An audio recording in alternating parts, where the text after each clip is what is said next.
Hello, everybody. This is Joshua Hatton with One Nation Under Whiskey podcast. I'm joined today, and I'm joined as always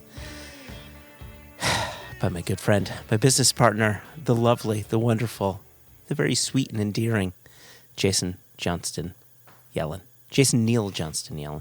I'll be honest, I thought there was going to be a different name at the end of all those adjectives, because I don't think I fit any of them, but I appreciate you throwing them out this day. I can't believe that I got those words. Those three words following all of those nice things. It didn't make sense. I thought I was going to be talking about a Florida man and not Jason. The good news is, though, I do always share my bath salts. You do always share your bath salts. And a little crocodile every now and again, am I right? I do. Yeah. Friends who share crystal meth stay together. Is that how the expression goes? The friends who meth together, death together. That's what I heard. Oh, yeah.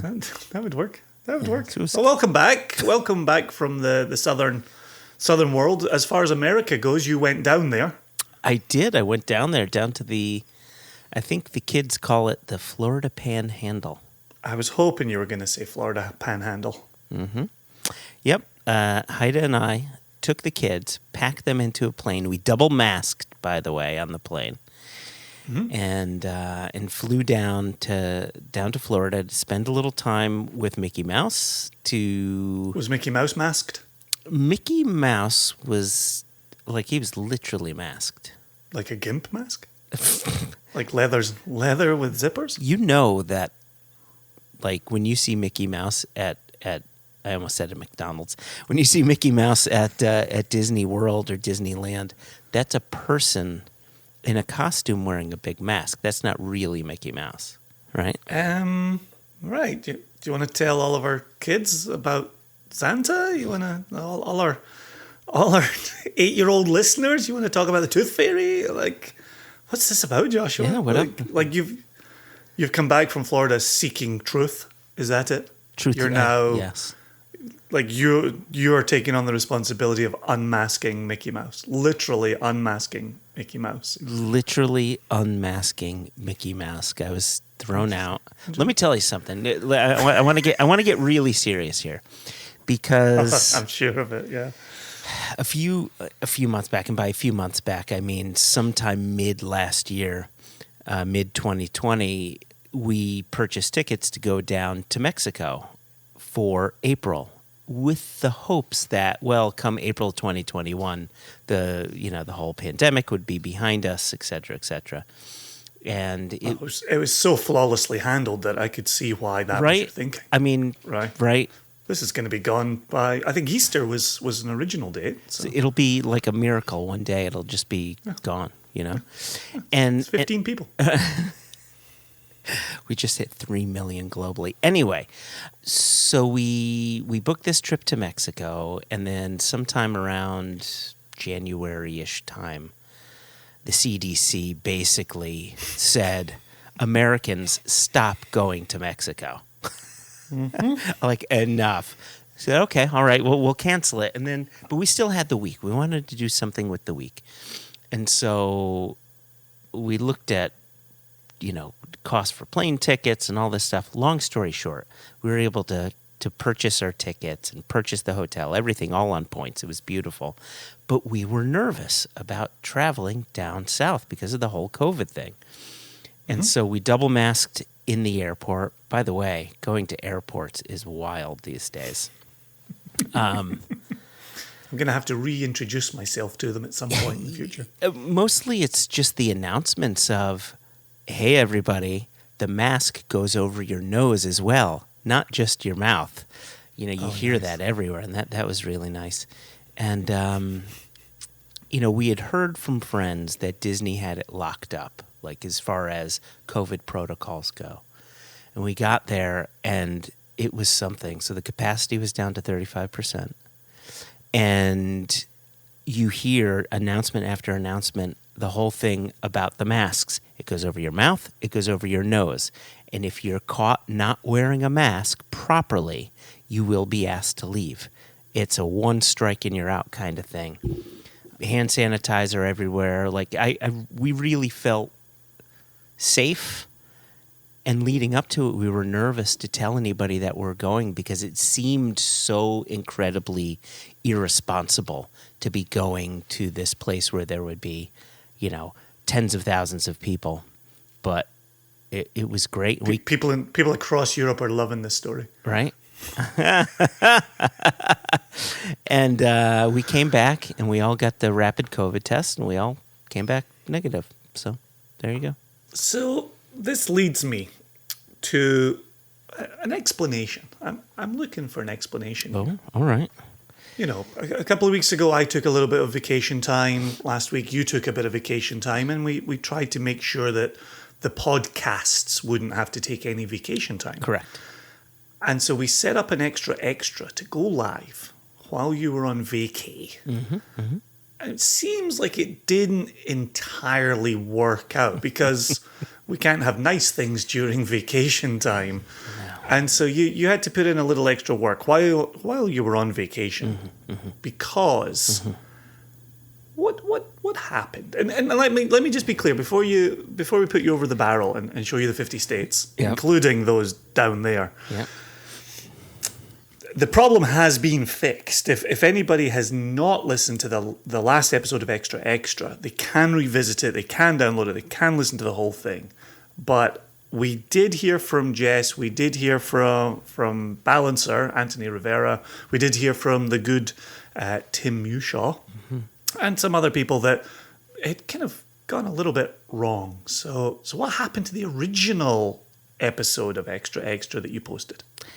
It's funny you only mentioned 3 people, but there were hordes of people letting us know that something went very wrong, including our beloved Philippe Panavong, who's out on the West Coast, and he gets to listen to it earlier than a lot of people. And anyway, so here's what happened, and I only have you to blame. As I slept in my bed. So, we run our podcast through Podbean, and you start a new episode, right? So it's like, what do you want to do? I want to start a new episode. So you click that button, and then it says, okay, upload your audio file. And so I picked an audio file that was named the way that I normally name audio files. But it didn't have the word final on it. So most of my audio files will be like the name of it, maybe a little code, and then it'll say in all caps, final. Like that's it. That's the one that you upload. Instead, I grabbed one. It didn't say final. But the code was pretty much what I would do as a code. And what ended up happening is I uploaded just your audio. Mm-hmm. And with a lot of like scratch track, like stuff that was just never going to be in the episode. And so a lot of people reached out saying, so is this a belated April Fool's joke? Like, are you going to release another episode that has Joshua's audio on it? I tell you, so I set it up on the Tuesday just before I went to bed. So, sometime around 9 o'clock, I had everything up and ready to go. And then I woke up this morning to all of these messages, and I checked it out, and I saw that the file was 54 minutes. And I said, no, this is a 49-minute episode. Yes, longer than it should be, but the episode's not that long. And I listened back, and of course it was just you. And so I had to go in, and I had to replace the old audio file with the new audio file. However, there's always a lag. And if people are subscribed to our podcast, it will automatically download the first episode that comes. And if you tell people, okay, I've replaced the old file with a new file, if Apple doesn't catch up, or if whatever podcast app this person or that person uses doesn't catch up, they'll only re-download that same bad file, which is one of the problems that happened with with Balancer. He simply could not get the new file.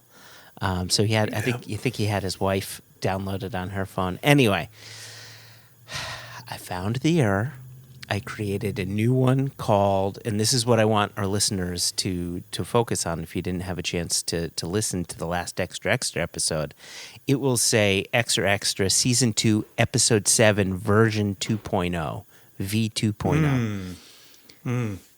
So look for that one. That's the one that you want to be downloading. And but I'll tell you, after the technical difficulties of me, after 5 years, that's been my biggest fear for the past 5 years, uploading the wrong audio. Mm-hmm. For those that did get a chance to listen to the actual episode, version 2.0, the feedback has been phenomenal. I mean, we're getting reached out to really left, right, and center about this episode. Yeah. Yeah, even friends who I didn't know were regular listeners reached out for follow-up on that episode. So that was kind of fun to see. I will say, though, when I heard that you just posted my original audio, I thought, oh, this is it. Finally, the Midget Rodeo Association is going to reach out for all of my disparaging comments that I've made in reference to their sport. And then when they didn't, I thought, oh, okay, so you must have cut some of my original audio. And I will say, and this is a broadcasting tip that I learned very early, not really from my own mistake, but from other people's mistakes, is that if you've got this microphone in front of you and this computer file over here is recording, be very careful about any of the words you're putting in. Don't just trust Joshua to erase the wrong stuff. And so, I regret, I regret my own comments about the Midget Rodeo Association. I regret them. I wish I hadn't said them, but even the fact they haven't gone public, I still shouldn't have said them. So there you go. It's a blanket apology to my friends at the Midget Rodeo Association. So 2 things. Firstly, the preferred nomenclature is little person. So please, dude, little person. It doesn't make for the right acronym, though. Oh, wait. Yeah, wait a second. Read that to me again. No, none of it makes sense. It's the MRA, right? Oh. It's the thing that you get the vaccine for when you're in school. This is going nowhere. So listen, the good news is it's not as if you were hanging out with Billy Bush and had that audio released. Exactly. Right? So, and there are thoughts I try not to have so that I don't accidentally say them out loud, and then I don't accidentally record them, and then you don't accidentally post them. So yeah, I try to cut it at the source, right? The old brain. I try to cut it at the source. So I had an idea, Jason, and thankfully you were on board with me, and I'm totally changing gears. I don't know if you could tell this, but I'm totally changing gears here. The feedback from this episode was so very strong, be it from emails, Facebook messages, emails across, questions at One Nation Under Whiskey, Single Cask Nation, you name it, Instagram messages, and so on. And after receiving all of this feedback, it seemed evident that people kind of liked what we had to say about someone else's own whiskey list, right? And so I said, you know what? Let's get together and put together our whiskey list. What are the top 10 must-have whiskeys on our shelves? And so you were going to pick 5, and I was going to pick 5, and I also have some honorable mentions here as well. But I thought this would be a good chance to say, you know what? Let's put a pause on the guests. And let's just have a conversation, you and me. What 5 bottles do you always have to have on the shelf? What 5 bottles do I always have to have on the shelf? And why? Yeah, if I can add to that as well. Please. in the Extra episode, we used an article authored by Zach Johnston. Yes. Obviously my cousin from another mother.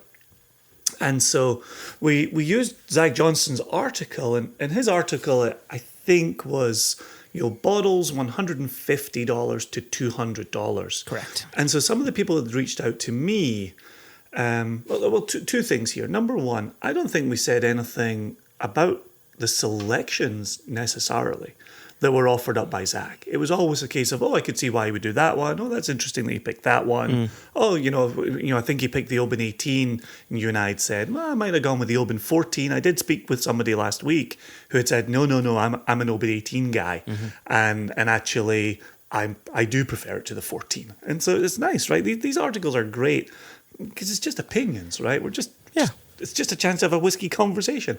So I thought that was interesting, that I don't think we disparaged his selections. We just kind of discussed around them.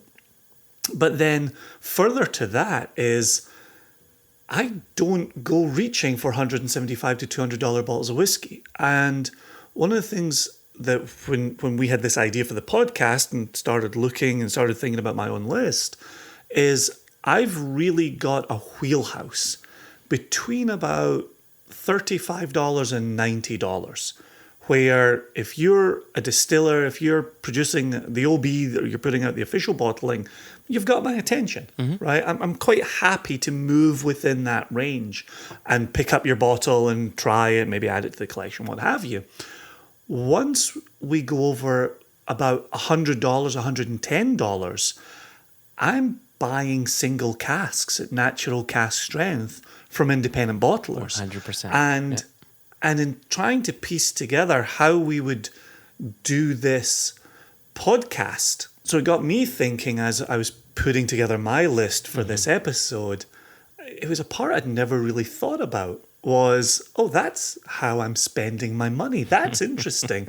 And as I look over my own shelves, I don't have a lot of OB 18-year-olds, OB 21-year-olds. I don't think I've got any OB 25-year-olds or 30-year-olds.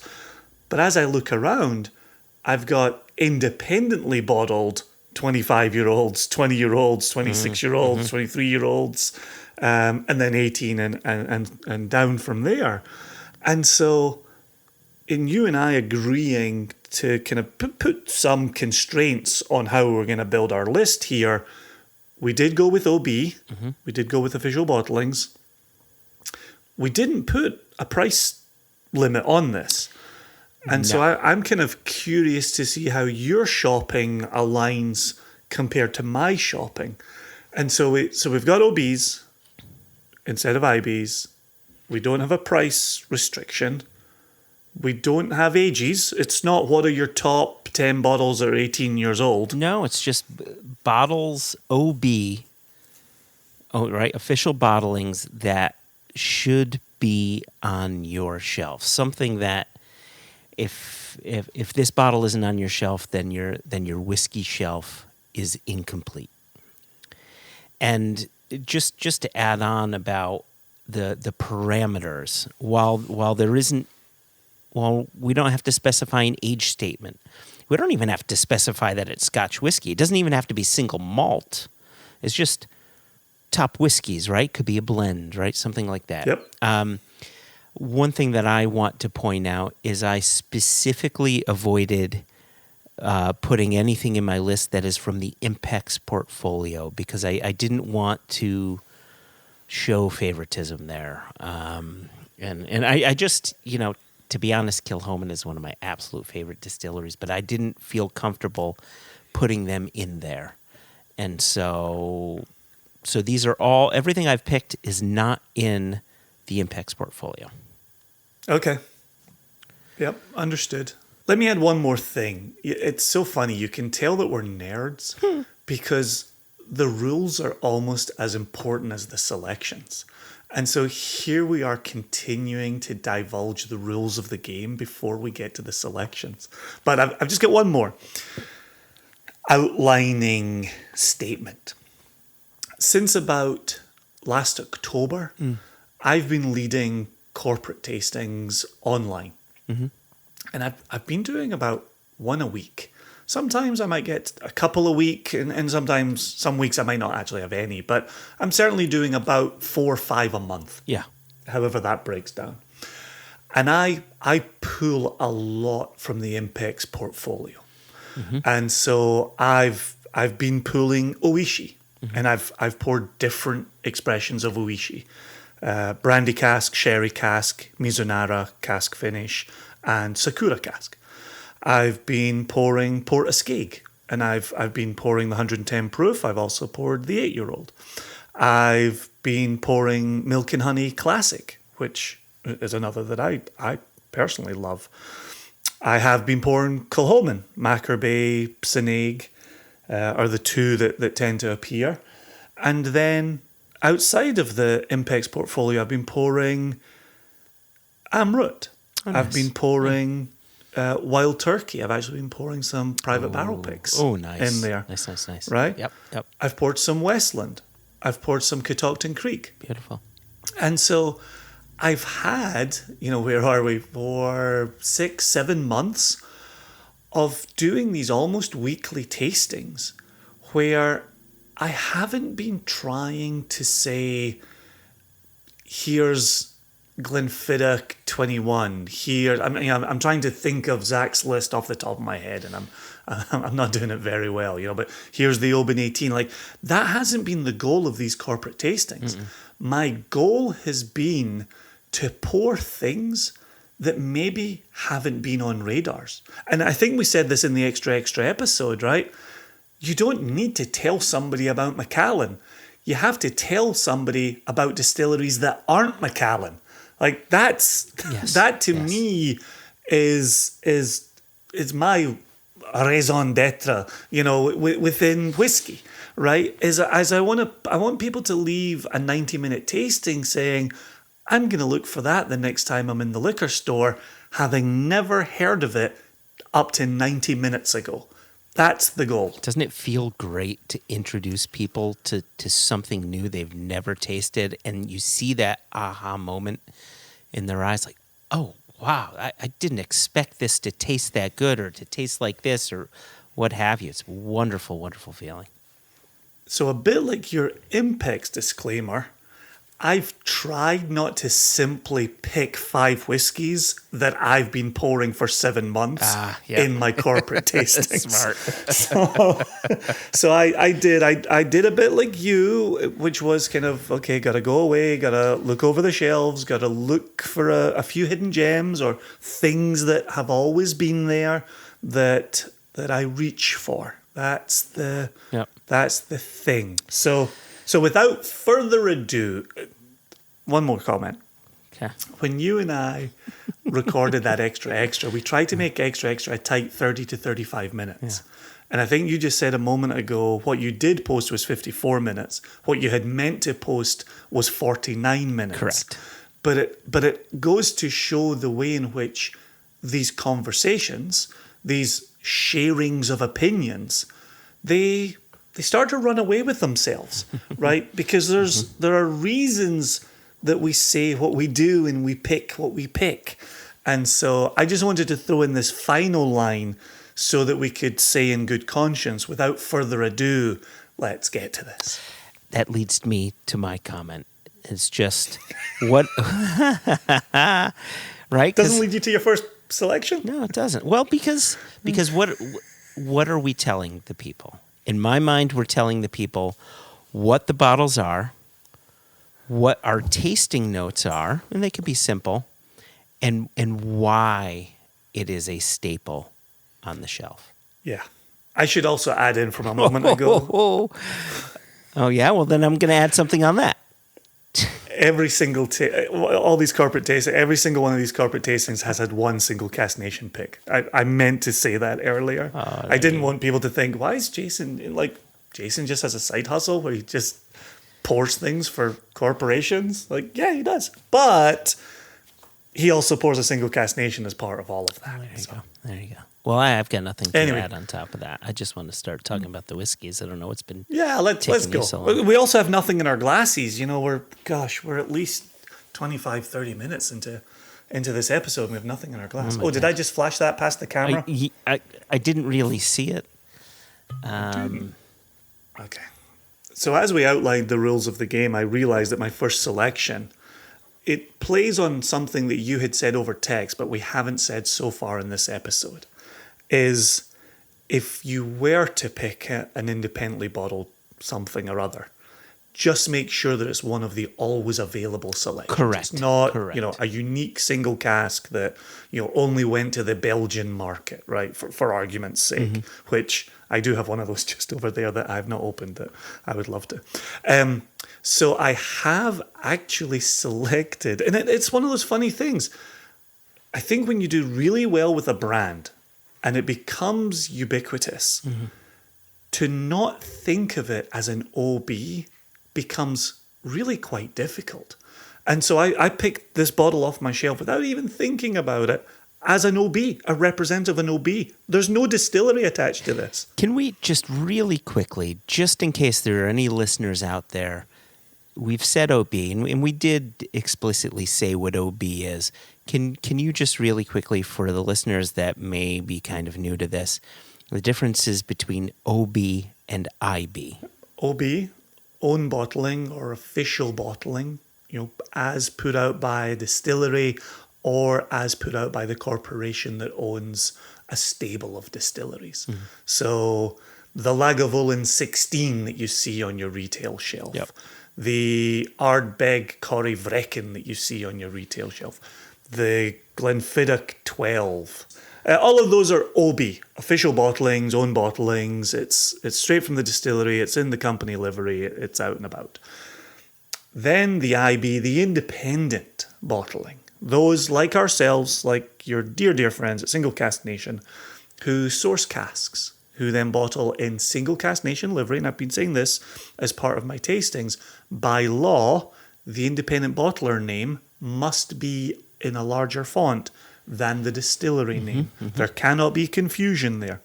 And so even if an independent bottler wants to put the distillery name front and center on the label, it must be smaller than the independent bottler name. There you go. And then, Thank you. Yep.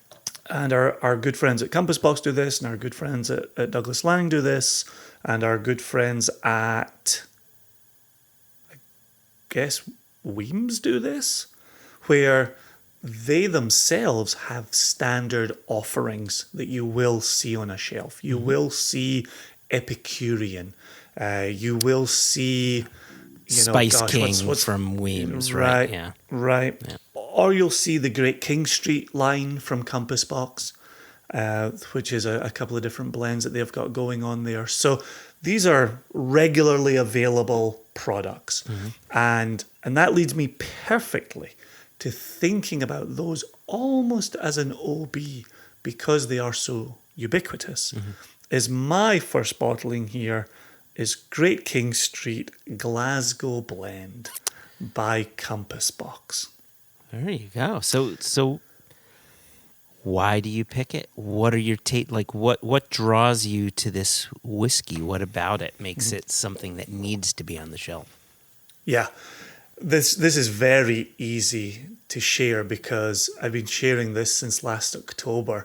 I have been including the Glasgow Blend in my tastings because a host of reasons. You can find this in offering up an average American price is a difficult thing to do because of how many different states and how many different retailers and different reasons for different price points. But I will say this is anywhere between $35 and $55 across the United States. And blends get such a bad rap that to be able to show a bespoke blend that is exquisitely put together, that also draws upon grain whiskey, peated malt whiskey, unpeated malt whiskey. There's a bit of Clynlish in here, distillery that we're very fond of. There's a bit of Craigellachie in here, although the official notes don't say it, but they do give geographical location and it reads like Craigellachie. Bit of Craigellachie in here, bit of Lafroig in here. That's named on the website, on the webpage. So you're looking at full transparency here. You're then also, and I make a point of saying this in my tastings, and I've said this, Christ, literally a million times. I don't drink 43% whiskies. I don't drink 40% whiskies. Those are 57 and 60% water. They're often chill filtered. Glasgow Blend gives me a chance to talk about actually drinking 43% whiskey, but then talking about it's not chill filtered. Yeah. There are still oils in there. There's still texture in there. And so it gives me a chance to say 43% whiskey isn't necessarily a bad thing if you know X, Y, and Z. So, and then as I mentioned a moment ago, I'm talking about grain whiskey and grain production. I'm talking about single malts and single malt production. And then I'm using that as a jumping off point to talk about Oishi, talking about 100% rice production, moving off to milk and honey in Israel, and talking about 100% malted barley, but produced in the Scottish style, the double distillation in the copper pot still. So Glasgow Blend allows me to go in a lot of different directions, Smart. but to use that first dram as an encapsulating point, I will also say I can literally drink it like water.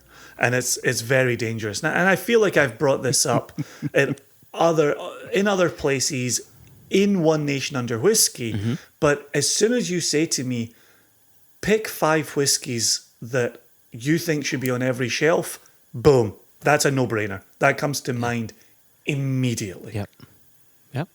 And of course, it's Glasgow Blend, and I'm from Ayr, and I'm not a million miles from Glasgow. And they have brought back the statue with the cone on it on their label.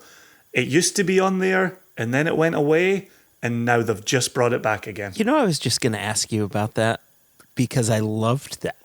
And then it went away. And so now it's back. That's lovely. Yeah, I did not love that it went away. I thought it really... It took away a little bit of what I thought was the fun of the Glasgow Blend.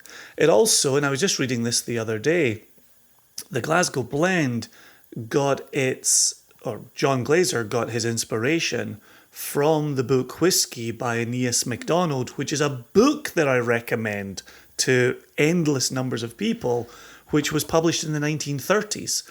And in there, Aeneas MacDonald talks about a style of Glasgow blended whiskey that was particular to the city.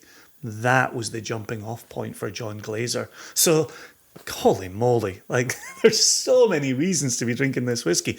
And it would be a mistake to not drink it because it's a blend or because it's 43%. Correct. And I have not been paid to say any of this, but I do believe it with all my heart. Do you know who introduced me to that book by Aeneas MacDonald? I hope it was me. I'd like to say it was you, but Billy Lumsden beat you to it. Oh, I think did you say that in the interview? No, I didn't say it in the interview, but we did bring it up in a previous episode because you were put out a little bit.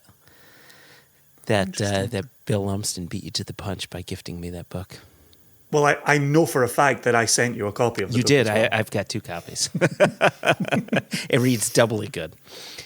Good. Okay, so there you go. Number 1 for Jason. Done.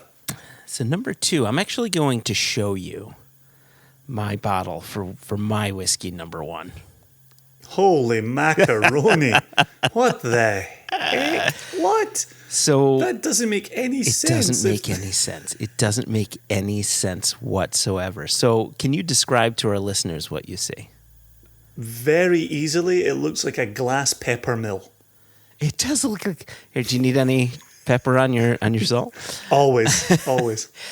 So Hanukkah of 2019, it was either Hanukkah or my birthday. The two kind of overlapped. This is what happens when you're a December baby. I was gifted by Haida a really nice decanter, and I have a soft spot for decanters. I like the idea of having a singular decanter that you place prominently.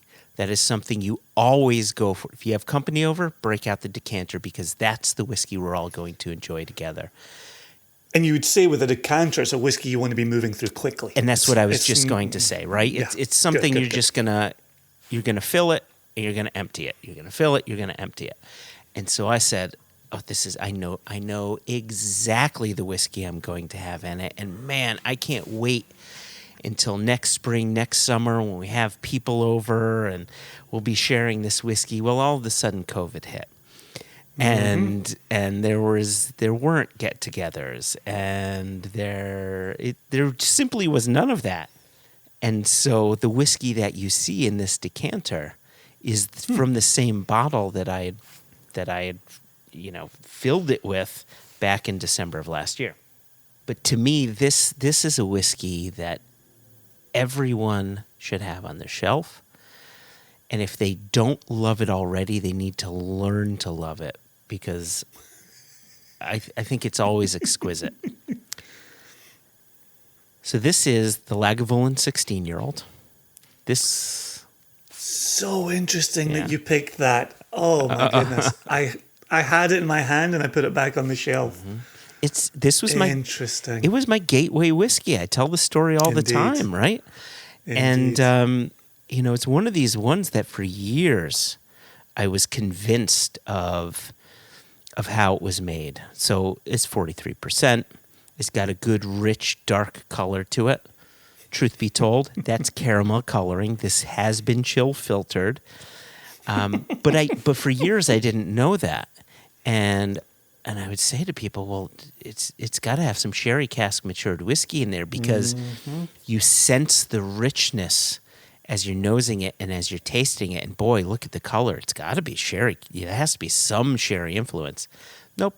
It's all bourbon cask matured and with caramel coloring to keep a standard color from bottle to bottle to bottle. But despite the caramel coloring, despite the chill filtration, which I would have to say is a fairly lighter chill filtration because there's good oils in the glass and good oils on the tongue. Okay. This remains a remarkably rich and rewarding whiskey. And I'm gonna say it here really quickly. And listeners may have heard this story. If you've been to a tasting of mine, you may have heard me talk about this. What I liked about this whiskey out the gate, and this was back in 2004-ish, 2005-ish, somewhere around there, is that it wasn't the tasting notes that turned me on. It was the fact that it evoked memories of going camping with my dad, right? It's the leaves, it's the soil, it's the campfire, it's the sweetness from the baked beans. It's all the things. And it was the first time where I was drinking something where I said, this is not getting me from point A to point B. In other words, feeling normal to feeling kind of drunk. It's bringing me back in time to a really good time in my life. And that, if that doesn't qualify this whiskey to be like always on my shelf, then I don't know what does. Oh, there's a song in there. You are always on my shelf. You're always on my shelf. Oh, it gives me goosebumps. Talk to this, though. Yep. So when I didn't pick the Lagavulin 16 for this, even though I had it in my hand, I thought, am I going to pick the Lagavulin 8? Because of an evening, that's a real go-to for me, is that Lagavulin 8. Interesting. And so for you, because I know you've had them, you know your whiskies, where do you put the 8 in relation to the 16? So to me, the 16 is always the winner. It's from a flavor standpoint, it's always the winner. And the unfortunate bit is I don't know if it's because I have an attachment to this bottle, right? If I didn't have that attachment, would my answer be different? I just don't know. But I will say I kind of like the lower ABV in the 16. I think it's I like that softer approach. And the 8 is wonderful, and it's bright and it's vibrant, and it has it just screams of Lagavulin, and it's delicious, but it's lacking is lacking a certain softness that I really like about the 16. So, yeah, if I had to choose, I would say the 16 over the 8, and then and normally I would say the 12 over the 8 too, but I think the 12 is so it's just too expensive nowadays that I don't even consider the 12 anymore. It's a lot. It's a lot. I've also got that, old man whiskey drinker where the 2002, which was the first release, and the 2003 were home runs on the Lagavulin 12s. And I want to say maybe the 06 was maybe a return to the 02 and the 03. But I don't want to be that guy who just every year gets the Lagavulin 12 and says, oh, it's not like it was in my day. No, in my day. I just don't want to do that. And so I think I moved away from the Lagavulin 12 maybe around 2015, maybe around 2013. I also started buying the Fèchil bottlings of the Lagavulin around the same time as well, and put my money into the Fèche bottlings instead of the 12. And that is, when it comes to the Fèchil bottlings, so for those of you that don't know, Fèchil is the festival of Islay. It happens every year towards the end of May, and each distillery gets its own day to highlight, to celebrate that distillery, and each distillery will release an annual Fèchil bottling. And when it comes to the Fèchil bottlings, Lagavulin is always my must. I must get the Lagavulin Fèchil bottling, period. With all this talk of Lagavulin 16 and Fèchil and Islay and me just having that Laphroaig component in the Glasgow blend, I've actually reached for a Lagavulin 16. I've gone back to my shelf. I pulled down the Lagavulin 16 that I did not pull off earlier. That came out wrong. This has got an inch of dust on the shoulders. I've no idea when I last popped this, and so that's ultimately why I didn't include it, right? Yeah, because I'm not popping it every day. I will also say the L code on this is an L6. L6, so that was 2006. My gosh, you really don't pour that too often, do you?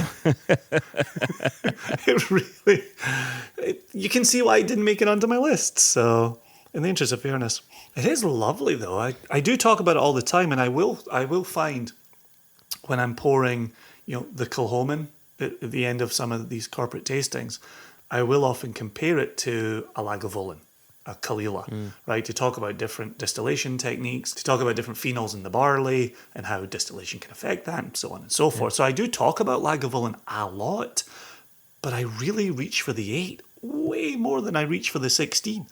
What's our average national price on a Lagavulin 16? It's around $99, and to be honest with you, I would say that the majority of my bottles on my shelf may be an L13, because in 2013 or 2014, I found a shop that was selling these for $49 a pop, and I just I bought a case. So there you go. That would definitely do it. It is interesting though. It does taste like being at the distillery or being on the pier. It does. When you talk about it taking you back to camping with your father, it's those notes, the wood notes, the smoke notes, the sweetness, the kippers, the smoked fish, right? Those notes they're right there. So I'm going to go from one extreme to the other here. All right. So here I am. I pulled the 16-year-old back off. I grabbed the 16-year-old Lagavulin off my shelf, which I had returned earlier, and it's got an inch of dust on the shoulders. I'm currently opening a fresh bottle of my next whiskey because I recently finished the end of my other bottle on this. Okay. So you're going to hear, this is a fresh cork. Oh, yes. Oh, wow. So there's fresh cork. I'm trying to keep it slightly out of shot. I can't really see what it is. I'm trying. That was a full bottle pour there. Glug, glug, glug, glug, glug, glug, glug. That moved fast. I will also say I surprised myself when I pulled up this bottle here. I'm sitting on a 700 ml bottle of this. The color's nice on that. Oh Yeah. yeah. Is that natural color? I'm led to believe so. Yeah. Yeah, it should be. Let's check the label. Since labels are changing around the industry, let's see. Oh, interesting. So say if it's 46%, that should give you a... Well, the good news is it is not 46%. The days for 40 and 43 are now behind us, Joshua.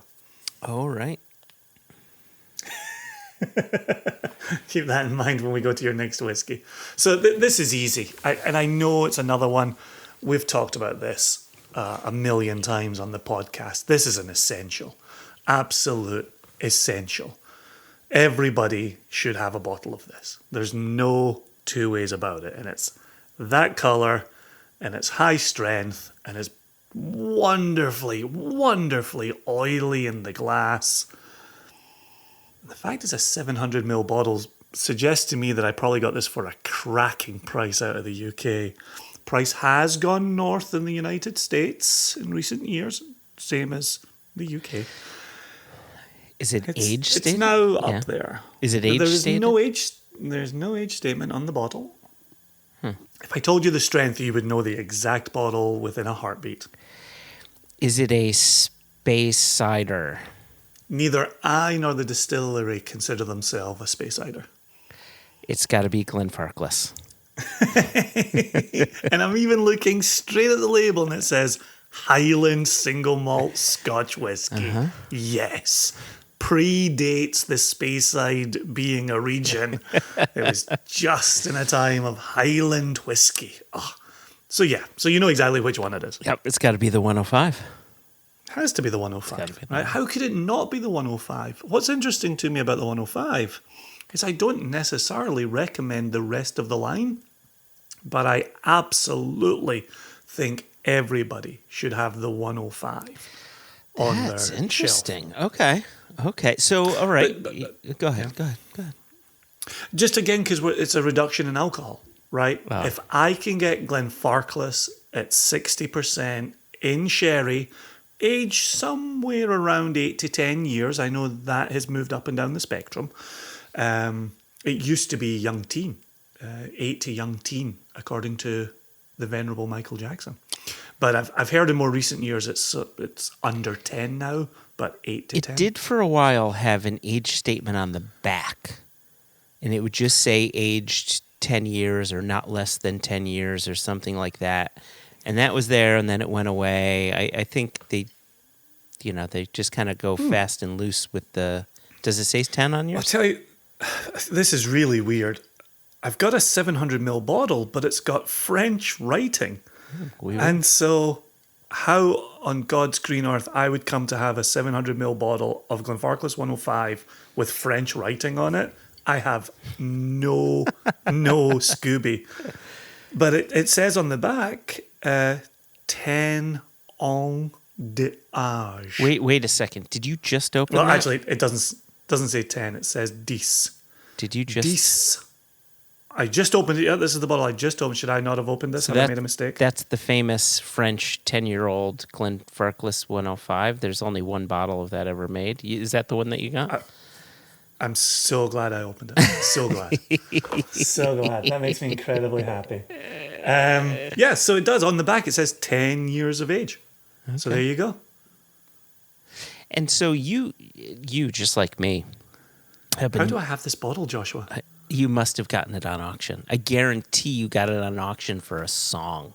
You probably threw 30 pounds on it and saying, if someone beats me to that, then they deserve it. And if no one beats me to this, then I've deserved it. And I think that's what must have happened. That sounds like something I would do.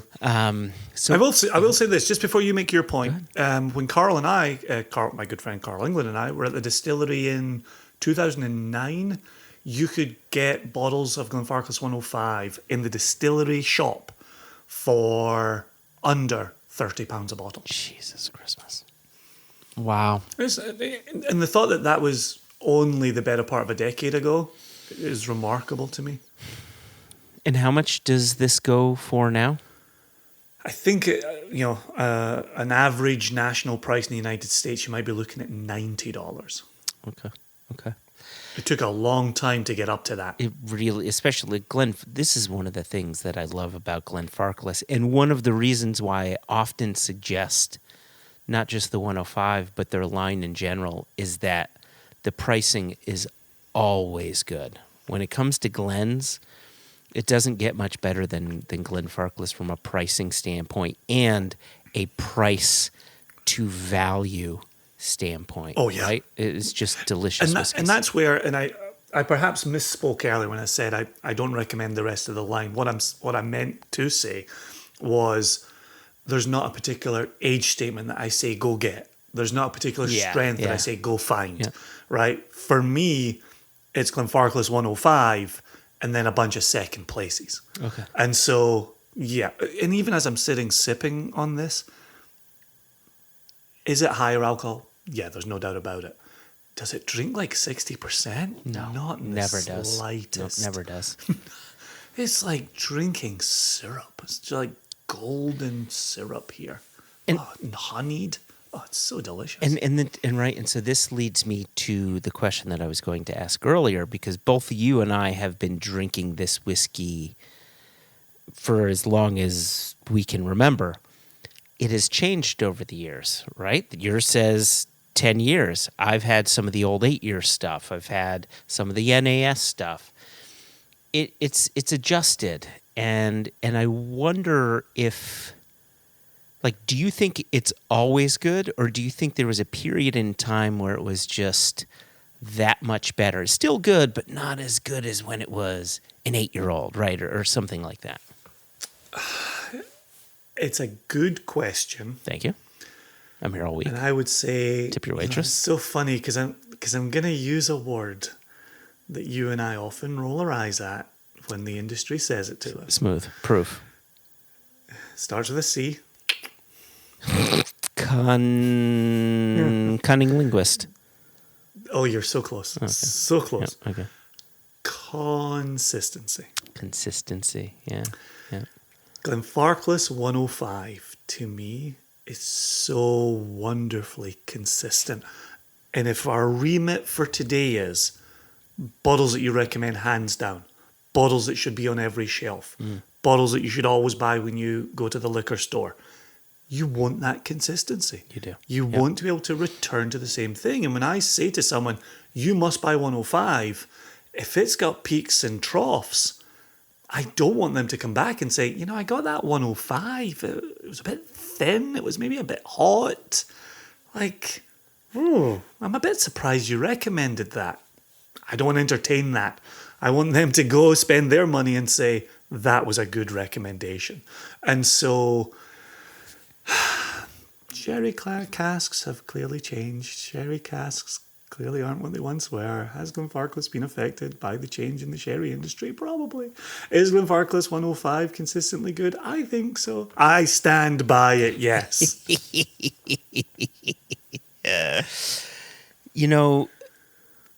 In coming up with this list, I thought of Glenfarclas 105, and because I do believe that it's something that should be on the shelf at all times. It's a must-have. But two things: A, I knew it would be one that you would pick, and B, the last time I tasted this was after hearing of your dad's passing. I'm so glad you bring up my dad. Because when you talk about the Lagavulin 16 connecting you through to, camping with your dad, I remember, obviously, the octave, and we've talked about it numerous times, about getting the octave from Glenfarclas and bottling and having those bottles ready to go, and my dad saying, oh, it's rocket fuel, but it's delicious. I also remember drinking 105 with my dad and always putting the 60% 105 in front of him. And it just being in his absolute wheelhouse, far too strong for him. He would be somebody who would want to take his 105 down. Yeah. But in terms of drinking, yeah, go ahead, take it down. Like, absolute no qualms there. And so, yeah, I'm right there. So, this is why I love you dearly. The fact that you bring up my dad around Glenfarclas, right? It just, it's a connection. It absolutely is. And I think 105 absolutely stands on its own 2 feet without me making that connection. The same way you and I agree Lagavulin 16 stands on its own 2 feet without you making that connection. 2 solid drams that are worthy of the memories that they help to spur. Do you know I have a really difficult time? I don't think I've poured it since, and I have a really difficult time pouring it now. And it's similar. I'll tell this story really quickly. Every year during the Jewish high holidays, the night before Yom Kippur, you have this service called Kol Nidre. And it's a beautiful, beautiful, stirring service and a musical service. And it's when you feel all the feels, right? And I had for years had been going with a friend of mine, Sharon Besser, and she was my Kol Nidre buddy, and maybe about maybe 4 or 5 years now. God, time passes.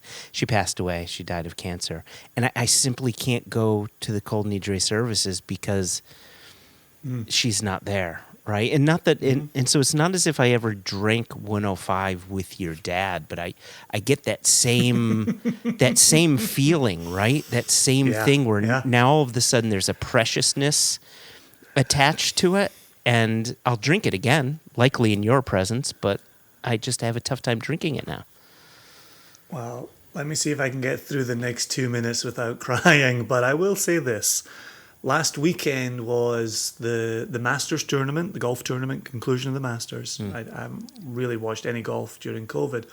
My dad and I, my fondest memories stretch back to 1988, the first time I watched the Masters with my dad, and we watched Sandy Lyle, a Scotsman, win the green jacket. And last week I was sitting here in my office, I was watching the feed on my computer, and I thought, okay, when they go walking up the 18th, I got to pour something to enjoy, quote unquote, with my dad.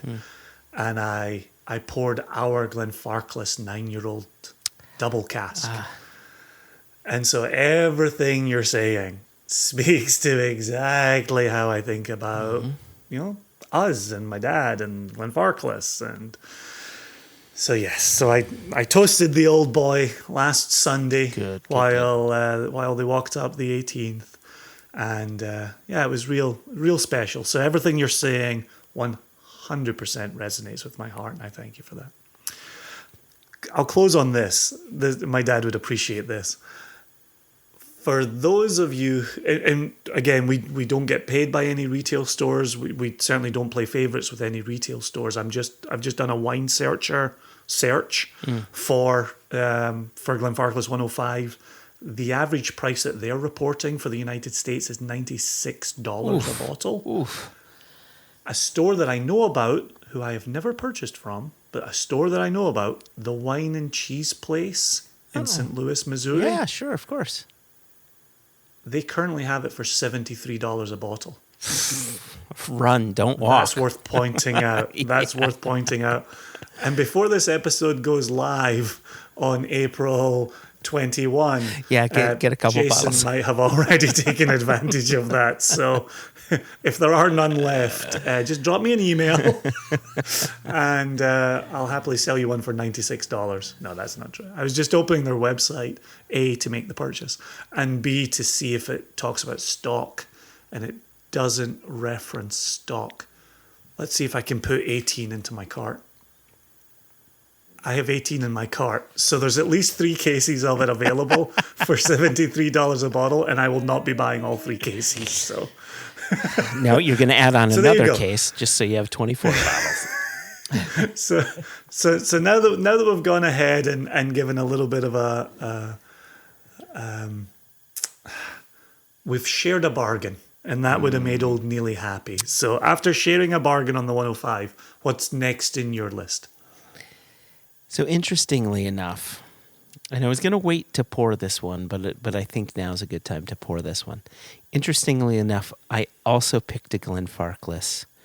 So I think that this, in addition to the 105, is something that is a staple on your shelf if you appreciate good sherry cask matured Highland whiskey / Speyside whiskey. Okay. Now, I'm going to upset some people, namely all of our American listeners, because this bottling is not available in the U.S., so you have to buy it from a U.K. retailer. But it is so worth it because, in my opinion, 105 aside, in my opinion, this is the Glenfarclas that outshines the rest of them. Oh, I'm curious. I'm really curious to see what you pull out here. And it's 46% alcohol, where a lot of Glenfarclases are 43%. Okay, I've got a hunch. So this is the 15-year-old. And in the interest of full disclosure, that is not my hunch. That was not your hunch? What was your hunch? I thought you were going to talk about the 21, actually. The 21 is nice, but that 21 is available in the U.S. So we get, instead of... I wondered if you were making something with the strength of it. I wondered, because you and I have had a conversation about maybe the 21 being different strengths in different markets.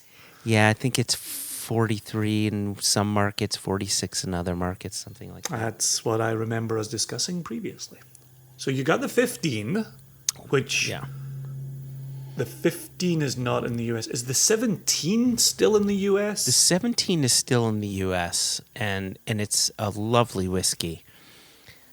But what the 17 seems to lack that the 15 seems to have is a certain vibrancy.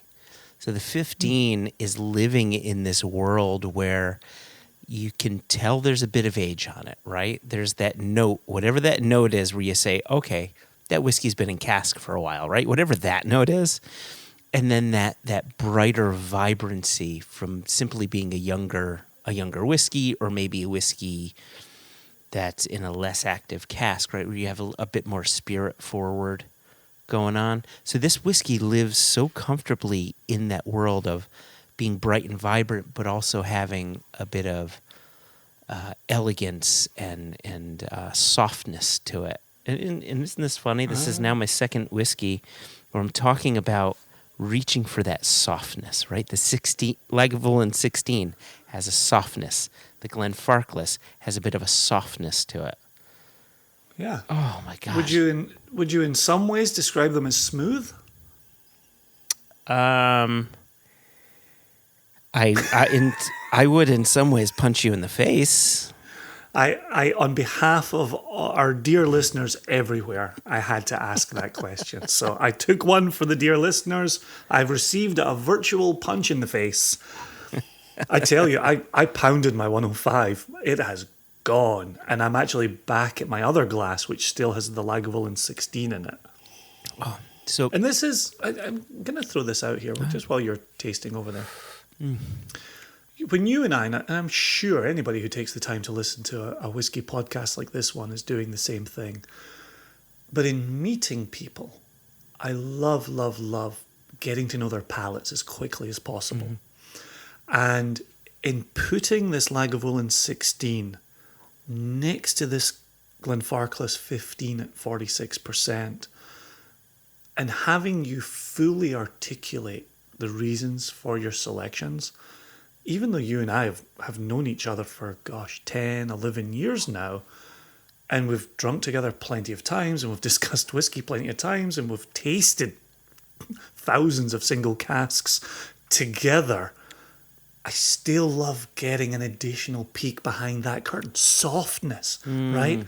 It's easy to forget the things that work with someone's palate, and to have you reiterate softness is like, yeah, I always forget that about you, is how much you like soft whiskies, and conversely, how much I like aggressive, abrasive whiskies. But I think, and I could be wrong here, and I don't want to put words in your mouth, but I will say, at least for me, I also enjoy those big, rough and tough, abrasive, young, grab you by the taste buds whiskeys. As I imagine you also enjoy soft whiskeys. Exactly. But it's what do you reach for first, right? And that's what this list is about. It's like what needs to be on your shelf and why? And I mean, in a way, I'm discovering my own palate here because I made that connection. Wait a second, both of these are soft. Like I hadn't really put those two things together. So it's nice to be able to just have this session and vocalize it a bit. Well, and it's a bit like me realizing my own spending patterns, right? Mm-hmm. Oh, I buy OB up to apparently $96 on average.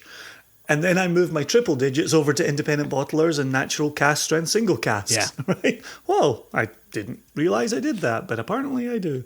Here's another interesting thing about the Lagavulin 16 is I'm sitting here and I'm thinking in my office while we're recording, I'm getting party balloons somewhere. Why am I getting party balloons? Are my kids doing something downstairs that I'm getting party balloons? The Lagavulin 16, which has no sherry component in it, is giving me party balloons, which is a note that I absolutely associate with sherried whiskies. 100%. Could it be the Glenfarclas 105 glass is putting some party balloons into the air that I am combining with my Lagavulin 16? Could very well be. My nose is back in my Glenfarclas 105 glass, and I'm getting party balloons out of the Glenfarclas 105. But holy moly, imagine taking, and I know you've already done this, and you and Mike Andrews did this way back in the day. You've done your 50-50 Lagavulin split with Lafroig. Mm-hmm. Imagine taking like Glenfarclas 105 and doing a 50-50 with Lagavulin 16. I trust me, as you were talking, this was going to be something that I was going to mention. Like, we should be doing a 50-50 split because it's probably delicious. That big sherry presence along with that peat, it's probably magical. What would you call it? Lagafarclas? Glenavulin? What would you call it? I would want to take advantage of the Farclas and the Laga. Those are unique to each distillery. The Glen doesn't. It's not unique enough. Yeah. But you would have a Laga Farclas 1605. So listen, what I like about the 15-year-old, because I know exactly what you're talking about with the party balloons, and this is something that I get typically with younger Glenfarclas, right? 12 years and younger. You get some plum going on, you get some party balloons going on, things like that. This 15-year-old doesn't have the party balloons. It's sherry, but it's more earthy, a bit more savory than it is sweet. There's no, like, party balloons also is a hint of sulfur, which is just the right amount, which can be lovely. This has no sulfur at all. Though having said that, this is a bottling I always have on my shelf, and I have had party balloons in the 15-year-old. But this one, there may just be a bit more older juice in here. It just gets to that. It's so autumnal. It's so incredibly autumnal. And this is, right, and to me that's comfort. So.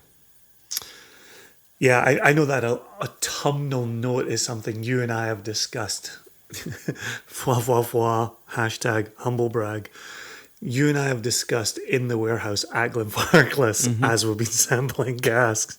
That's a terrible thing to say. You should not. I mean, you should remove those last sentences and put in my disparaging comments about the Midget Rodeo Association because they're less offensive. Listen, the one thing that I will say is when we're in the Glenfarclas warehouses, I don't get that autumnal note in the 1953 casks that we tend to sample from.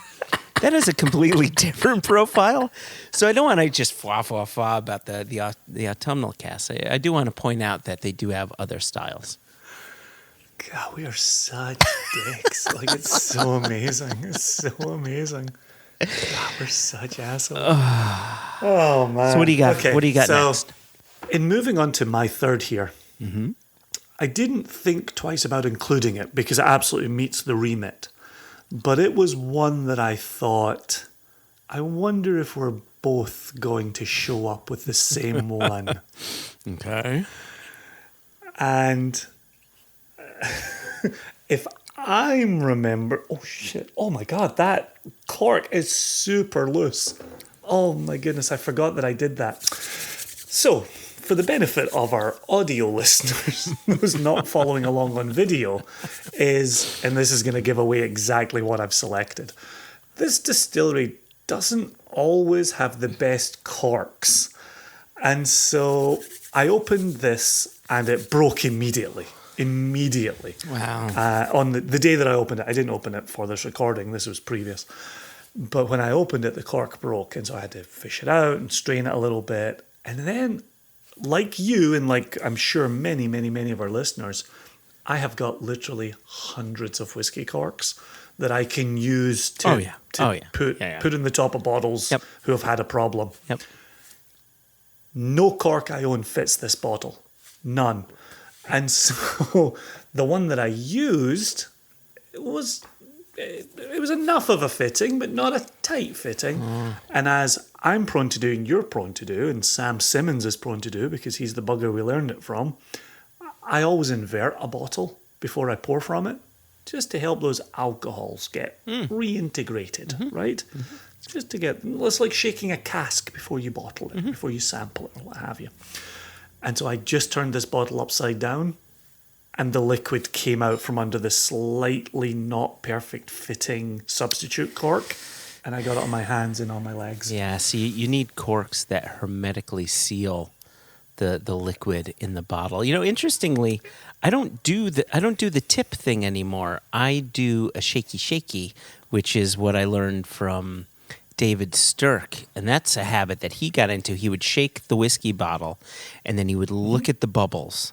And if the bubbles were kind of the color of the whiskey, then he knew that whiskey had caramel coloring in it. And if the bubbles were clear, then you know that whiskey does not have caramel coloring in it. Well, I'm very pleased to say that I just swirled this aggressively and got nice clear bubbles on it. So, this is a distillery that both you and I love from an underrepresented region. This distillery is so beautifully entrenched in tradition that you can visit corners of the distillery where the spider webs date back to, I think, the original founding of the distillery. They have a wonderful setup where their mash tun, they remove the draff from the mash tun, but they remove it to the roof. And then it is taken away from the roof by tractor, which is a bit of a chore. See, and so, yeah. Do you have anything from this distillery in your list this day? So two things. I did see the bottle, so I know what distillery it was. But had I not seen the bottle, your description of how they moved the draft to the roof, I only know of one distillery that does that, and I have more whiskeys from this distillery and one other distillery than I do of any other distillery in my collection. No, this and two others. And so it's Springbank, yes. Okay. And no surprises there. Can I see the color of the S? It's red. So that sounds like it may be the Cask Strength 12-year-old. There you go. Good job. There we go. I'll show you the color of my S. Because I also chose one. So yours is green. Uh-huh. Is that 15? It's the 15. Yeah. I wasn't confident in that because when I pulled down my 12-year-old Cask Strength, I noticed I had like an aqua colored S on my shelf here.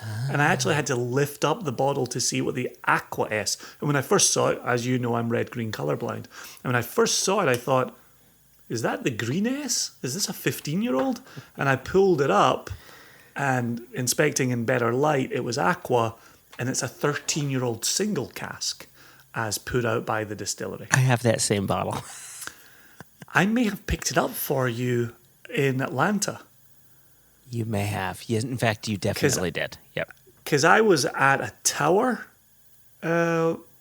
wine and liquor store, massive, massive, massive, massive. And boy, did they have a Springbank selection. And I was texting back and forth with you what I was standing in front of. And you were texting back, "Yep, I'll take a bottle. Yep, I'll take a bottle." And then I said, "Yeah, they've got a Springbank local barley from 2007." And it was like, I don't know, 80 or 90 bucks. And you were like, "If you don't want that, I will take it."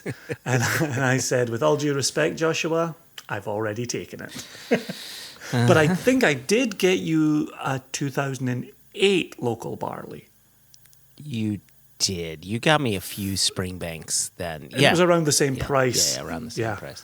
Yeah, I think that day I spent maybe $700 or $800 in that store, and I was there on an Impex call. I was there to do business, and I walked out spending $700 or $800 on Springbank. To get it out the way first, I did the wine searcher for the national price, and I have to say, Springbank 12 cask strength is carrying an American average of $133. So a few things you have to remember here.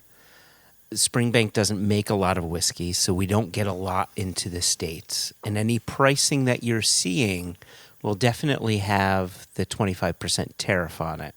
So normally I think the last time I bought a 12-year-old cask strength, I want to say it was like maybe $88 or something like that. No, I take that. It was $95. It was right around the same price as the 15-year-old.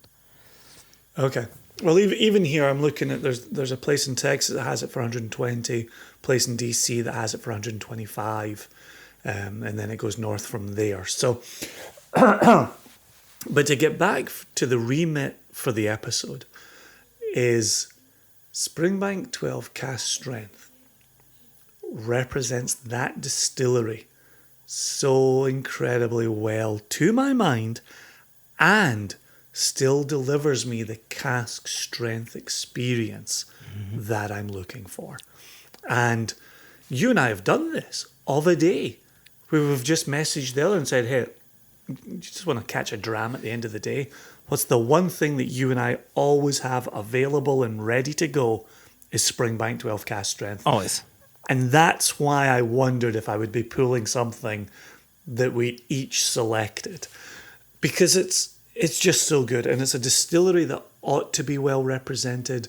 It's a distillery that you ought to know. And again, we're talking to a listenership who are listening to a whiskey podcast hosted by two jamokes. There's a very good chance, I would say, 90% of the people listening to this podcast know the Springbank distillery and have a go-to Springbank. This is mine. Springbank 12 cask strength. Great representation of the distillery. If I had a bottle of the 12-year-old cask strength on my shelf, I would definitely have selected that, but I recently emptied my last bottle. Yeah. And the fact of the matter is, I haven't purchased any new bottles just because of the price. The price is just too much. I think it's a wonderful whiskey, but I'll drink their 10-year-old any day, every day, and buy it for a much cheaper price and still be happy, right? So I've put a pause until I see these tariffs go away. That's just me. I have another unopened bottle of this behind it on the shelf, so Smart. I'm good. And the one that I'm pouring from is about 80% full, and I drank this last year with you, so. So the 12-year, and I'll go into why I selected the 15-year-old in its place in a moment. But could you go over the general breakdown of casks on the 12-year-old? I know it changes. I know they'll play around with bourbon and sherry and sometimes put in Madeira and This is the one of the things that I love about Springbank, and I'll talk about it in a little bit when I start talking about mine. Is that C word that you mentioned before, consistency.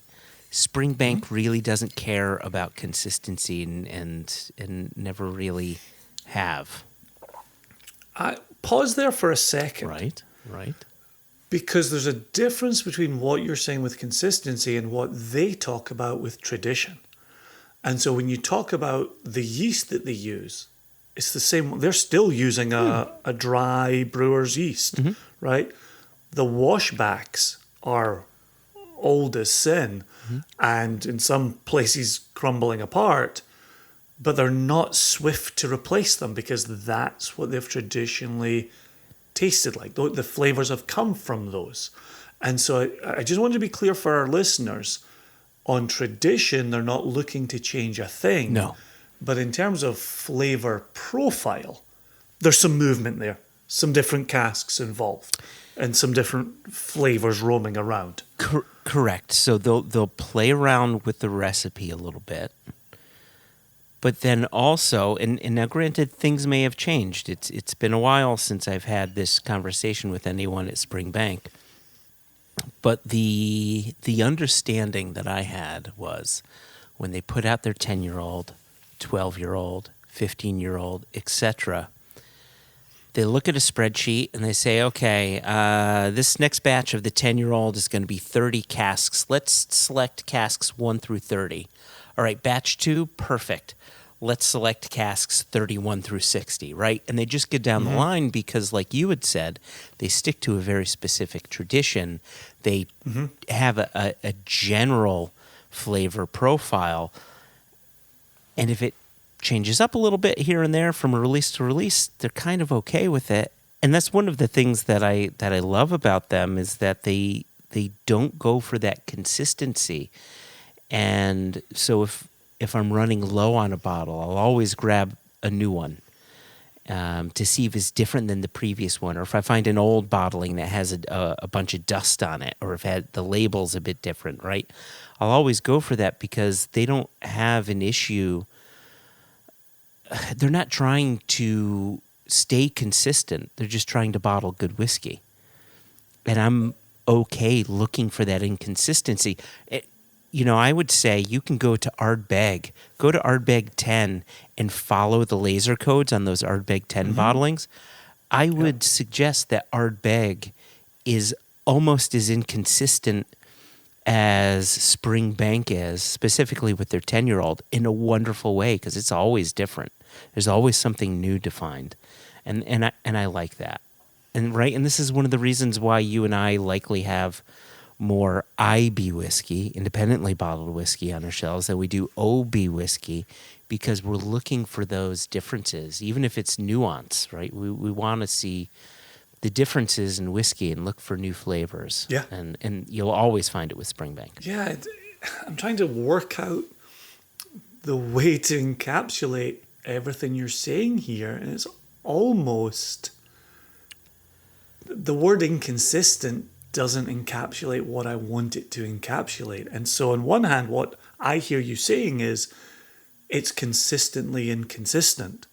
However, I think that's too tidy because the tradition is such an important part here that there is a DNA. There you go for our friend Dr. Matt Bishop.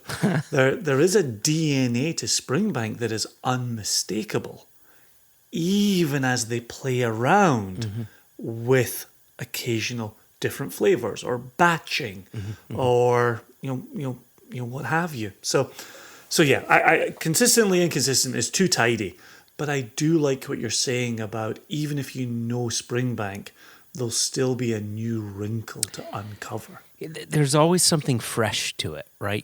You'll always find something new when you pop that cork. Which is an amazing thing to say about a distillery from 1828. Right? It's amazing. It's wonderful. I absolutely love it. And, truth be told, Springbank is my favorite distillery. But it wasn't always that way. And this is why I picked the Springbank 15 as my bottle. Years and years ago, let's call it 2007. I'm just pulling an air out of the year. I'm pulling a year out of the air. And I remember being on some sort of message board and someone mentioned Springbank and there was Sally. It was Sally Dorset who in that chat room had said, "Ooh, Campbelltown." And And this was early on where I was still learning quite a lot. I came to whiskey very, very green, but was like a sponge wanting to learn everything. So I saw, okay, Campbelltown. Ooh, what's that? And so Campbelltown, what's this? And she said, oh, it's a region of Scotland. It used to be one of the biggest regions, and Springbank is one of 3 distilleries there. Maybe there was 2 at the time. When did Glengyle reopen? 2010-ish? 6, 7? Yeah. No, single digits. Yeah. Digits. Okay. So, right. And so I said, oh, this is interesting. And so I said, well, what should I go for? And she had said, Springbank 15. That's where it's at. That's what you have to get. So I said, okay, I'm going to give it a go. And at that time, it was the most expensive bottle that I'd ever purchased. It was around $90, $85, $90. And, but I figured I'd give it a go, right? So I pour a glass, and I nosed it, and I smelled it, and I tasted it, and I realized I hated it. I hated it. I absolutely, it tasted like I was getting these low tide and kippers and, all of these notes. Yes. You who came to whiskey through Lagavulin 16 didn't like the low tide kipper notes of Springbank 15. Yep. This makes no sense. Go on. It was flavors that didn't, speaking of not making sense, it was flavors that didn't make sense, and flavors that I didn't understand why they existed in a drink. And I often tell this story about my discovery of Springbank, and I compare it to my dad. And I may have, once I start mentioning this, you may say, oh, I know what you're talking about here. I compare my discovery of Springbank to my dad's discovery of Bob Dylan. Like, once I heard about Springbank, everybody was saying, you got to try it. Get a bottle, pour it. Once you discover Springbank, you're simply never going to go back. Mm-hmm. And my dad told me this story about growing up in the 60s, and all of his friends were into Dylan, and he didn't understand it. He couldn't get it. The guy's voice was terrible. His guitar playing was kind of sloppy, and it was just like the same thing over and over again. There wasn't verse, chorus, verse. It was just like, I don't get this. And what he told me was his friend lent him a Bob Dylan album, and his friend said, just listen to it and keep listening to it until you get it. And my dad had said, I did just that. I would listen to it, and I'd turn it around, I listened to the other side, then I'd turn around, listen to the other side, and I got to a point where I couldn't stop doing that. Right? This doesn't sound healthy. My point is, I got to probably, you can see how much is left in this bottle, right? There's not even a quarter left. There isn't a lot, but I got to maybe a quarter left in the bottle. And it was at that point, and I really disliked the whiskey, but it was at that point I realized, wait a second, I'm not pouring this because I'm trying to discover how to love it. I'm pouring this because I've finally discovered its beauties. And now I want to pour it. I don't need to pour it. And it was at that point I said, my palate was so uneducated. And not that my palate was uneducated. It simply lacked the context. Right? And now it had it. And now it knew what to do with those flavors. It's kind of like when we do tastings where we're featuring a few different peated whiskeys, and invariably you get a certain percentage of the room that says, I hate smoky whiskey. And you say, okay, that's fine. That's great. These last 3 whiskeys are going to be peated, so we're going to do something special here. And then you tell them, try the first peated whiskey. Now let's go to the second peated whiskey. Now go back to the first peated whiskey. Now that first peated whiskey tastes different because now you have context, right? Yeah. And so your palate needs to go through a process to understand what it's tasting, and it simply took my palate 3/4 of a bottle to understand what the hell it was tasting. And now Springbank is my favorite distillery of all time, period, hands down. That's interesting. I believe you have told me that before, but men of a certain age have memories of a... I don't remember exactly what you said. Yeah, I heard that story for the first time, so thank you for sharing. Oh, but it's so it's rich. Interesting. And hold on one second. This is just so rich, and the texture is unctuous. And by rich, I mean the flavors are just full on. There's the sherry, but there's that delicate smoke and those, again, back to that autumnal quality, right? It's like wet leaves on a sandy beach kind of thing going on, and wet, damp firewood, right? That wants to burn, but it can't really burn, and it's putting out your fire, and right? It's all there. It's all there, and it's all lovely. But the fact that you can describe those notes in the 15, and I can find versions of them in the 12, in the 12 cask strength. Like, as soon as you mentioned a moment ago about low tide, boom, I went straight. I actually poured another dram of this to go back into it and look for low tide. One of the first things I remember encountering with Springbank, and I remember this, Readers of Whiskey magazine named Springbank Distillery the distillery of the millennium, around the time of the millennium, right? Right. It's the only way that makes sense, because we don't have distilleries that really stretch the last millennium. But if you go dip your toe a couple of 100 years into the millennium, you get all your distilleries. So, but it always stuck with me that Springbank was named by Readers of Whiskey magazine, right? A bit like people who would listen to this whiskey podcast know a thing or two. People who read Whiskey magazine would know a thing or two. Sure. And for them to name Springbank the distillery of the millennium really resonated with me and led me farther down the Springbank path.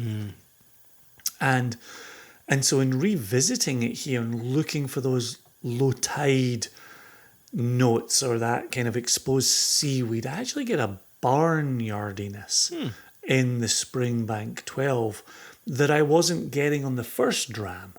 That then, and I think you hit the nail on the head here as you talk about context and returning to it with context and finding the barnyard in the second pour of it. But the classic Springbank note that I really don't get in any other distillery is toasted coconut. And so if you put a Springbank in front of me, I may get it or I may not get it, but I'm always looking for toasted coconut.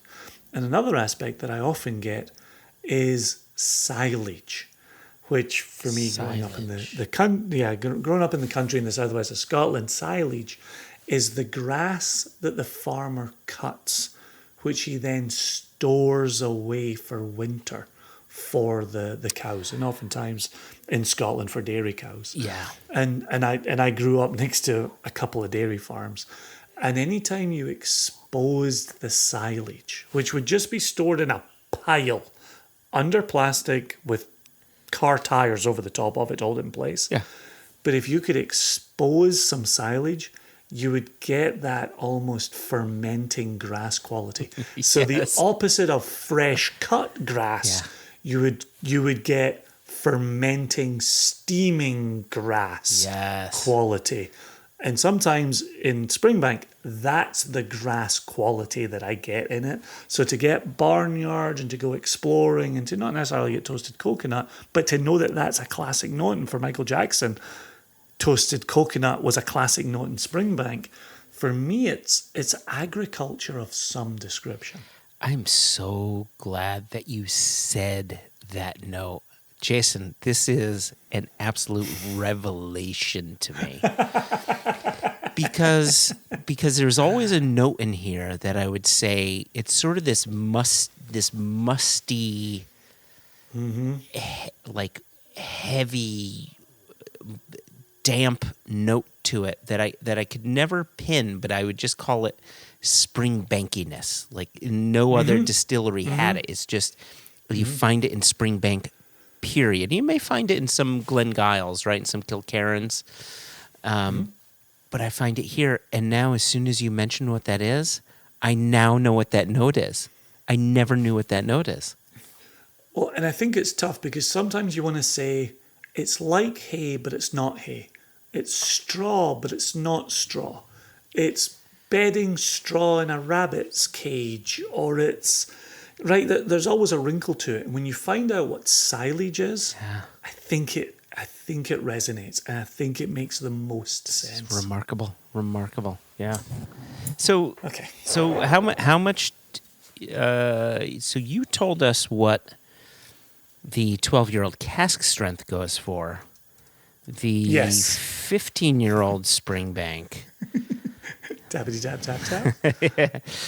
I did have to check. The 15-year-old Springbank now goes, it's like 165. Though there is, look at that. Found a shop. Julio's in Massachusetts has it for 140. That's pretty good. What are you on? Oh, so I just went to Google shopping. Nope. No? Springbank 15 at Wine Searcher is showing a national average of 151. And if you're one of the lucky few who lives in California, you can access it at Total Wine for 130. Gordon's in Massachusetts have it for 136. Okay, that's a good price. Yeah, I'm seeing it's really running the gamut. I see one Total Wine price of $119.99, but you probably have to be local. Yep, it's for pickup only. Yeah. Oh, that's in Connecticut. Zoinks. Total in Connecticut? Yep. Oh, I didn't know you had Total in Connecticut. Yeah. Yes, we do. All right. I'm pouring my fourth. Also, I love the fact. Yeah. Yep. I love the fact we each picked a 43%er for our first selection. Mm-hmm. We each picked a Glenfarclas for our second selection. I know you changed up the order. These are in no particular order. Yeah, exactly. And so I love that we partnered Glenfarclas for second selection. We partnered Springbank for third selection. I'm moving on to my fourth here. Okay. And I know this is a distillery that you removed from consideration. And so I'm honored to be batting on behalf of the team here. But I thought long and hard about this because I feel the same way about this distillery that you feel. And I had a conversation with our dear Jess, and I know I say that every time I reference her name. I never say, I had a conversation with Jess. I always had a conversation with our dear Jess. Dear Jess. Yep. Because she is very dear to us. Yes, she is. And so I had a conversation with our dear Jess about this distillery. And they have a very, very small OB line. But they have a massive, massive additional line, which are store picks and distributor picks and importer picks and club picks. And you can really spend a lifetime, as I am endeavouring to do, collecting a host of their bottlings. But I thought long and hard about this particular bottling, and I do firmly believe it's one of two from this distillery that should be on every shelf. And I think it fits the remit of what we're looking to achieve today. Okay, so is this one of their standard bottlings or one of the single casks? Oh, no. I stuck with the remit. This is an OB. This is part of their line. No, I know that, but you said they've got a very small offering, Yes. but then kind of will do store picks and things like that. No. I've gone back to the small standard line. Okay. Are you gonna? So okay, you did give me a hint. You said it's one that I removed from my list. It's a distillery you removed, but I think if the remit is why do we like it, and you and I tend to answer with it represents the best of the distillery style, you'll know exactly why I've picked the bottling that I've picked. Do I have to guess? Yeah, of course. Okay. So it's got to be from it's got to be from the Impex portfolio because those are the It only is from the things Impex that I was portfolio. removing. I'm going to guess Kilhoman because I know you love Kilhoman. It has to be Kilhoman. Let me see the color. That looks like Macarbay. It has to be Macarbay, right? It absolutely has to be. If you were going to explore the official bottling that best encapsulates what this distillery is running through its stills, this is the bottle you would pick up. And you would have to pick it up. At 46%, it's diluted enough that it becomes introductory. It's warming. It's sweet. It allows me to talk about the reflux ball on the pot still. Yeah. And if you have to figure here, if I'm introducing people to an Islay distillery that they potentially haven't heard of, when they've heard of Lagavulin, they've heard of Ardbeg and Lafroig and Beaumont, I would leave it at that for the Islas that they've heard of. And I introduce them to Kilhoman. I am including this in these corporate tastings that I've been doing since October. Yeah. But when I don't pour Macarbay, which is my favourite, I pour another offering from their lineup, which is oftentimes other people's favourite. It's got to be Snake. It's exactly Sine, right? Because you pivot from predominantly bourbon cask maturation that, to my mind, lets the Kilhoman shine through, to the predominantly sherry cask maturation, which tamps down some of the smoke, but it offers up a sweetness that I think as you introduce people to peated whiskey, they don't expect a sweetness. And I think showing them Sinag, I've had so many people these last 7 months say, I'd never heard of Kilhoman, I now have Sinag on my shelf. Or they say, I'd never heard of Kilhoman, I now have a Macarbay on my shelf, and apparently I love Isla Pete. Right? And so I love that. I absolutely love that. And so if I'm going to say to somebody, on this list, here's something that you should definitely have on your shelf, I think you should have Macarbay on your shelf. If you instead go with Sinag on your shelf, we're not going to fall out. But Macarbay is the one on my list. So here's an interesting thing about Kilhoman, and actually I'm going to lump in another distillery with that. But you know this, and I've told you this, and I may have mentioned it on the podcast, but if I haven't, I'll be very open and honest. Lagavulin is my favorite Islay distillery, and it's likely my favorite distillery after Springbank. But what Lagavulin lacks that Kilhoman has, and I would argue too that the Beaumont distillery has this too, at least for me, is that when I smell either a Kilhoman or a Beaumont, it smells like Islay to me. I smell the peat coming out of people's, home chimneys, right? I smell the ocean air. It's all of it. It's Islay in a glass. And I just feel that, when I pour a Kilhoman, kind of like how Lagavulin transports me back in time, pouring a Kilhoman transports me to Islay. Or pouring a Beaumont transports me to Islay. I feel like I'm authentically there. Yeah, it's interesting when we talk about, for me, a Glenfarclas taking me back to being with my dad, or for you, a Lagavulin taking you back to being with your dad. For me, a Kilhoman takes me back to Kilhoman. And I don't necessarily want to let Anthony know that I think of him like a father, but definitely... having that connection to the distillery and being there many, many times and experiencing the malt floor and the kiln and the warehouses. Yes, it's a modern distillery, but they have their own presence. And I love that. Pour this dram, be transported to that location. And I think Kilchoman does that incredibly well. And one of the things that I go looking for, and I know our friend Jared Card does this as well, Kilchoman are putting out STR maturation, Calvados maturation, Sauterne maturation, like support, so on and so forth, right? I'm always looking for the Kilchoman in those different casks. That's the search for me.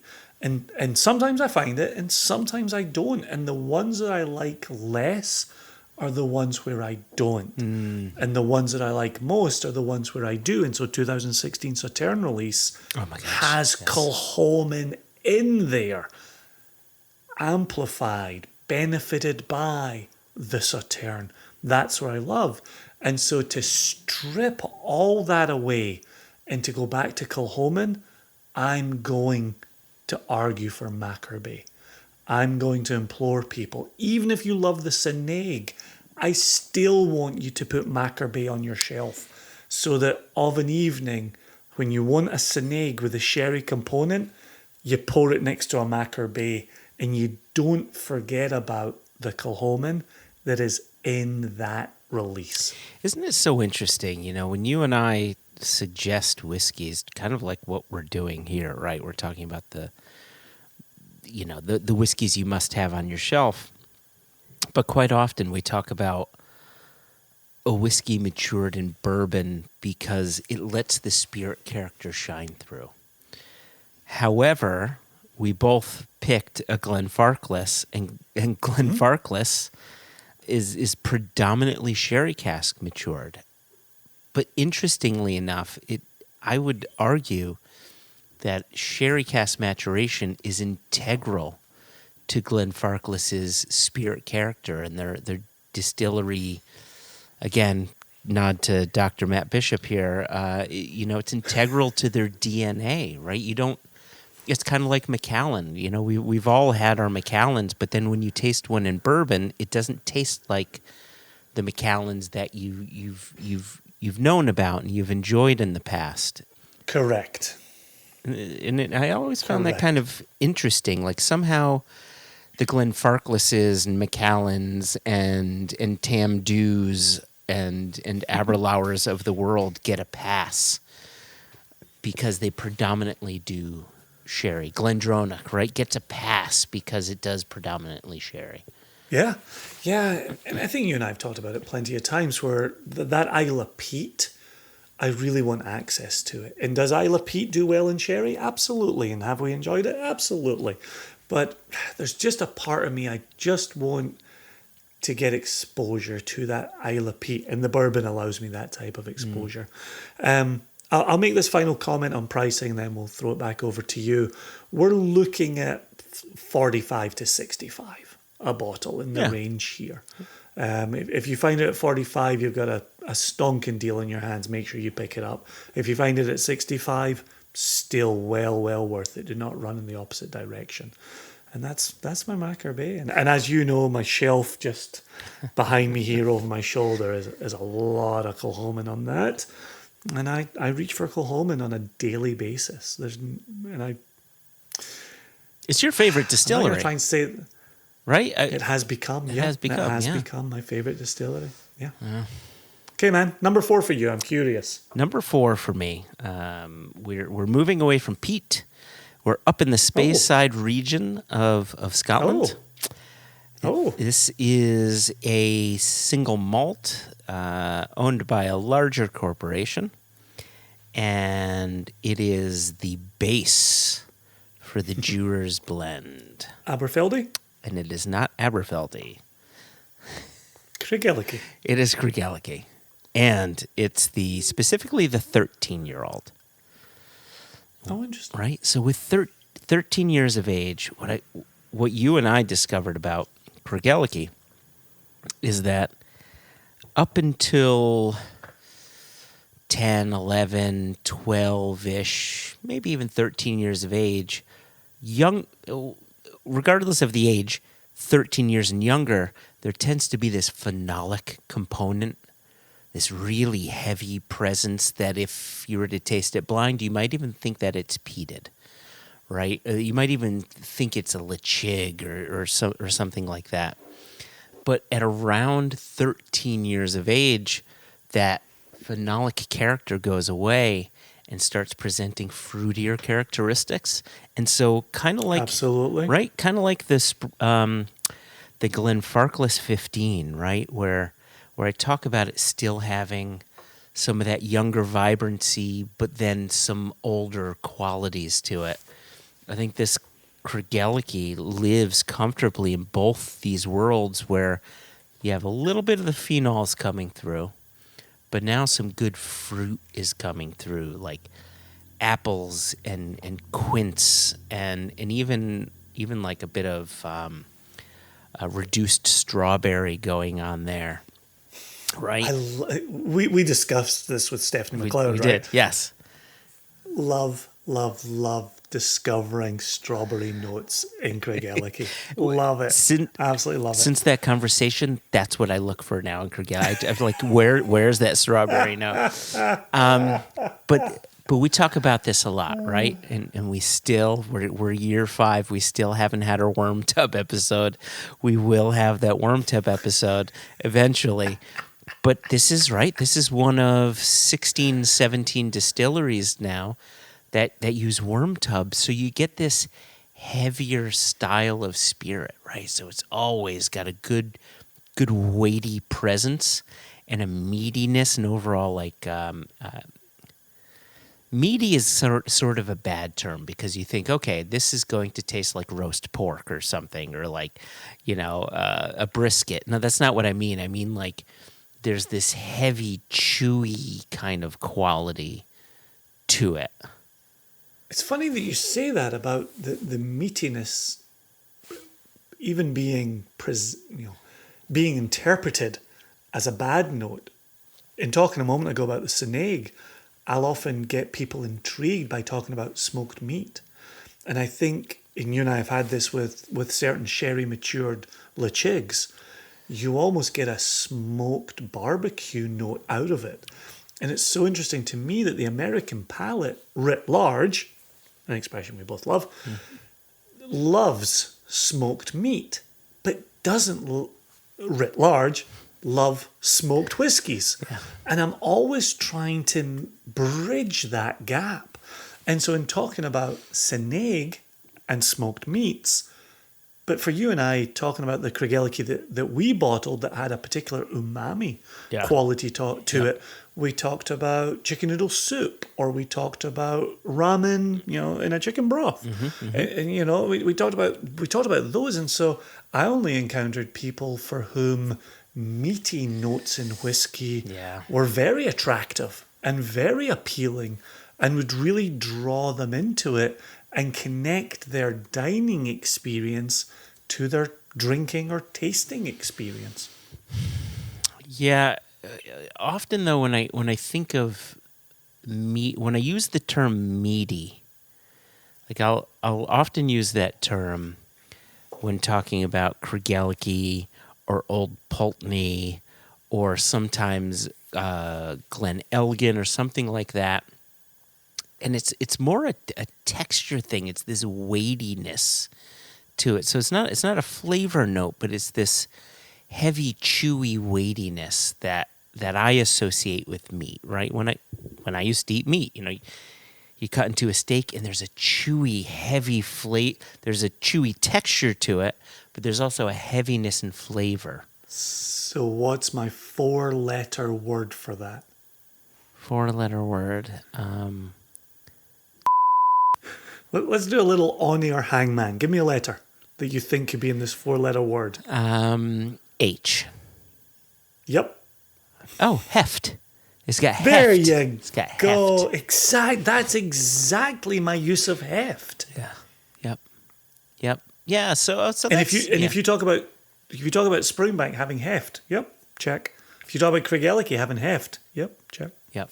Talk about Glenfarclas having having heft. Yeah, check. So you and I have both used the word meaty together. And now I'm starting to discover that your use of meaty may be slightly different from my use of meaty. So when you use the word meaty, what are you trying to convey there? Well, if you're talking about smoked meats, then you're talking about that barbecue note, that wood smoke note. But if you're talking about ramen, you're talking about the umami quality of it, right? And those are two distinctly different versions of that, of that kind of meatiness to it. But then if you bring up Lafroig and you start talking about the meatiness of a Lafroig, you're talking about the pork skin of it, right? The crackling of it is what I get from the Lafroigs. So, and then sometimes Lafroigs, older Lafroigs, can have that greasiness, almost like a cold bacon fat kind of quality. And so, you know, for two guys that have lived vegetarian and vegan for, you know, almost 3 decades, Christ, 3 decades for you, 2.5 for me, to be talking about these meaty notes, again, I think it speaks to what we talked about earlier about going back to camping with your dad, and for me in a younger age being with my dad, which is it's visceral meat memories of it, right? It's getting in the Wayback Machine, the time machine, and being able to say, oh, this reminds me of that meaty experience. Interesting. Or that meaty experience. I'm putting a trademark on that. You don't just think you can walk around this world using meaty experience and you won't have to give me a nickel. Meaty experience. TM. Yeah, so that's really interesting. Almost TMI. So interestingly, when it comes to using the term meaty, for me, like I said, it's a broad brush statement that talks about a heft or talks about a texture quality, but not necessarily a flavor quality. But when I get a meatiness, like an actual flavor meatiness, then I get a bit more specific. Like I'll say oxtail soup or pork fat or, you know, something like this, smoked kippers. And so that's interesting. So, yeah. I'm glad you bring up smoked kippers again, because I know you're a gentleman like myself who hates pin number. And smoked kippers is a pin number of the culinary world. Is it? Is it the ATM Kippers, machine of the culinary world? Kippers, by their very existence, are smoked. You can just say kippers. I believe it's the haddock that is smoked. And so kippers are smoked haddock, if I'm remembering that correctly, from my fish eating days.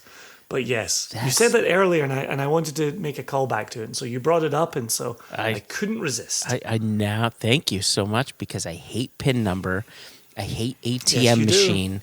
You do. Here's another one that certain listeners are going to love this one. MSDS sheets. So, right. I used to work in manufacturing, and in the manufacturing world, there's always these MSDS, material safety data sheets. But everybody says MSDS sheets, so it'd be material safety data sheets, kind of like automated teller machine, right? It's the same annoyance. Aaron Krause is loving this. Aaron Krause is absolutely loving this. So really quickly, the Krögelke 13 is an absolute go-to for me. Again, it has that heft to it. The texture is wonderfully rich and decadent and chewy. It's very fruity. There's a bit of floral quality going on there as well. And it's like a $49-50 bottle. Right, 46%. Did you mention the strength? Yeah, 46% non-chill filtered natural color for $49-50. It's a no-brainer. It's an absolute no-brainer and a perfect one. If you've been vaccinated, you have friends coming over, grab a bottle of this, open it up, share it. I think you're gonna love it. I have to do that. I definitely, obviously, Single Cask Nation loves Krögelke, and so but I don't have the 13 on my shelf. Oh, Jesus. I've- You need I've got that rather wonderful, unique, was it the 19-year-old that we Oh, the tasted with 19-year-old Holly? single sherry cask. That was my whiskey of the year. Yes. Lord. Yes. Good Lord. That was amazing. Okay, I will add a bottle of the 13-year-old Do it. to the shelves. Yep. You'll be very happy you did. So I'm going to turn the tide on you here. It's kind of like, yeah, go ahead. Turn the tide. Do everything. I'm about to turn the tide on you as well. Let's see if we turn the tide in similar ways, Jason, in similar ways. Well, I've taken the lead on the first 4, All right. and so I'm putting you in the driver's seat for the 5th. Wow. So, truth be told, I brought 7 bottles with me. And the reason I brought 7 bottles is 6 of them were whiskey, with one of them, and I was going to choose one of them to beat out the other one, right? And then one's a wild card, a non-whiskey. But I'm going back to we're staying within the rubric of whiskey here. But I am changing it up in the bedroom a little bit. Mm-hmm. So the whiskey that I have in my glass, oh my It's gosh, from the world. it's from the world. It is incredibly unique, but I think fits well within the category of world single malt. But I would posit that there's no distillery that is making whiskey like this with such consistency and just nonstop deliciousness. Oh, look at that confused look on your face. I love it. You look like you're an alien from another planet you're looking at me and you're saying, I see words coming out of his mouth.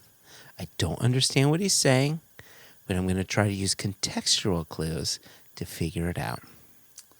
And that's where I'm running into the problems. Yeah. Because that's the way you would speak about a milk and honey or a Penderyn. But you've taken the Impex portfolio out of the running, Yes.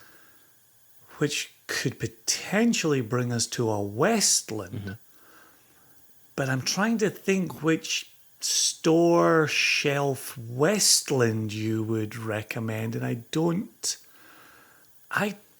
think you would. I think we run into the same problem that we do with some of our scotches, which is it's all the special releases that are the ones that we have on our shelves. So that would potentially take a Westland out of the running, which has me scrambling for where would you have gone? A Paul John, an Amrut, but then I think he's really been into the whiskies from down there even before you came back from down there. That's very true. And so, and I'm obviously talking Australia, not Florida. Would you pick something from Lee and Bree at Backwoods? Like, I really am genuinely confused on your world single malt selection. So there's a reason that I brought 6 whiskeys with me and landed on 5. And interestingly enough, you've named 2 of them. So there's a Westland, and then there is this rye whiskey from Backwoods.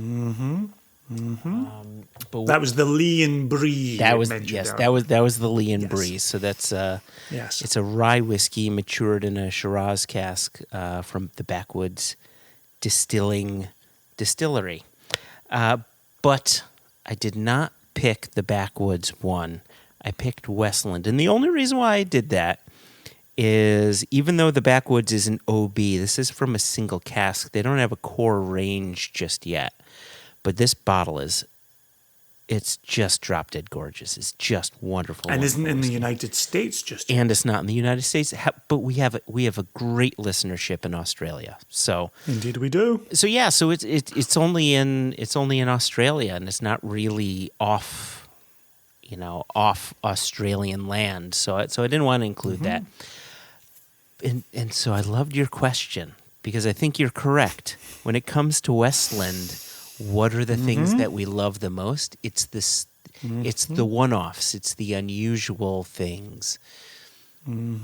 But their core range, just their standard American oak, that's what I've poured, is so beautiful, because it does exactly what we've been talking about since, I think, the first whiskey, where it conveys a distillery style perfectly. If you want to teach someone about single malt from America, this is the bottling that you open. This is the one that you show them, because it highlights they're using 5 different malts, right? They have their Belgian brewer's yeast. They're using new charred oak, but they're also using ex-bourbon casks as well, right? To step back a little bit, let the spirit character come through. And it's only 3 years old, right? So it's, the cask is not taking over. They're really allowing the spirit character to shine. And what I love about this whiskey is it just highlights everything I love about the distillery, that like chocolate-covered bananas, and the... Yep. This like graham cracker, like almost like if you were to make homemade graham crackers, the dough itself, right? Ginger snaps, fresh ginger, like a chai latte, like it's all in here, and it's all beautiful, and it's all delicious. And it upsets me that most people don't know what to do with Westland. Right? Like you say, oh, let's try this Westland, and they say, and we've had this conversation, just you and me. I think we've had it with Matt Hoffman in the past, where you say, you go to a store and they don't know where to put Westland because it's an American whiskey, so they assume bourbon. But wait a second, it's not bourbon, it's single malt. But we don't have a single malt section, we have a Scotch section. So where does this go? Does it go in the world whiskey section? Wait a second, it's from America, So it's this whiskey that can fit in a couple different categories. I think fits best in the world whiskey category. And we've discussed this before. I don't even call this. This is not craft whiskey. This is world whiskey. And I want more people to discover it, because I think it's just glorious, glorious juice. It'll be interesting. You and I have heard rumors that the OB line might be changing. And it might be a curious circumstance where you're making a recommendation for something that could go away. And that happens with whiskey. Yes, it does. Yeah. Right? The whiskeys come and go. But it'll be interesting to see what Remy decide to do with, as you and I have discussed through this entire episode, how to represent the distillery in a lineup. And so the next time we speak to Matt Hoffman, which will be in the very, very near future, we will be asking these questions, and we will see where that goes. But I would say to our listeners, if you are seeing the Westland American Oak, and it is being recommended by Joshua here, maybe go ahead and pick it up. Treat yourself while you still can.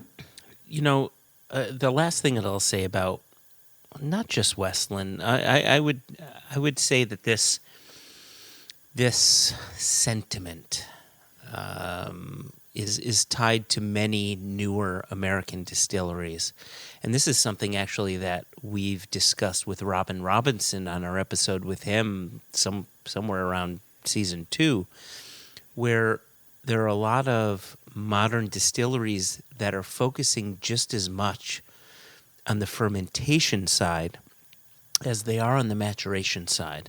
Where in Scotland, in Japan, in India, and all around, right? They're making a hopless beer, right? That, for lack of a better term, it's barley, yeast, water. You ferment it for 48 to 100 hours, and you distill that.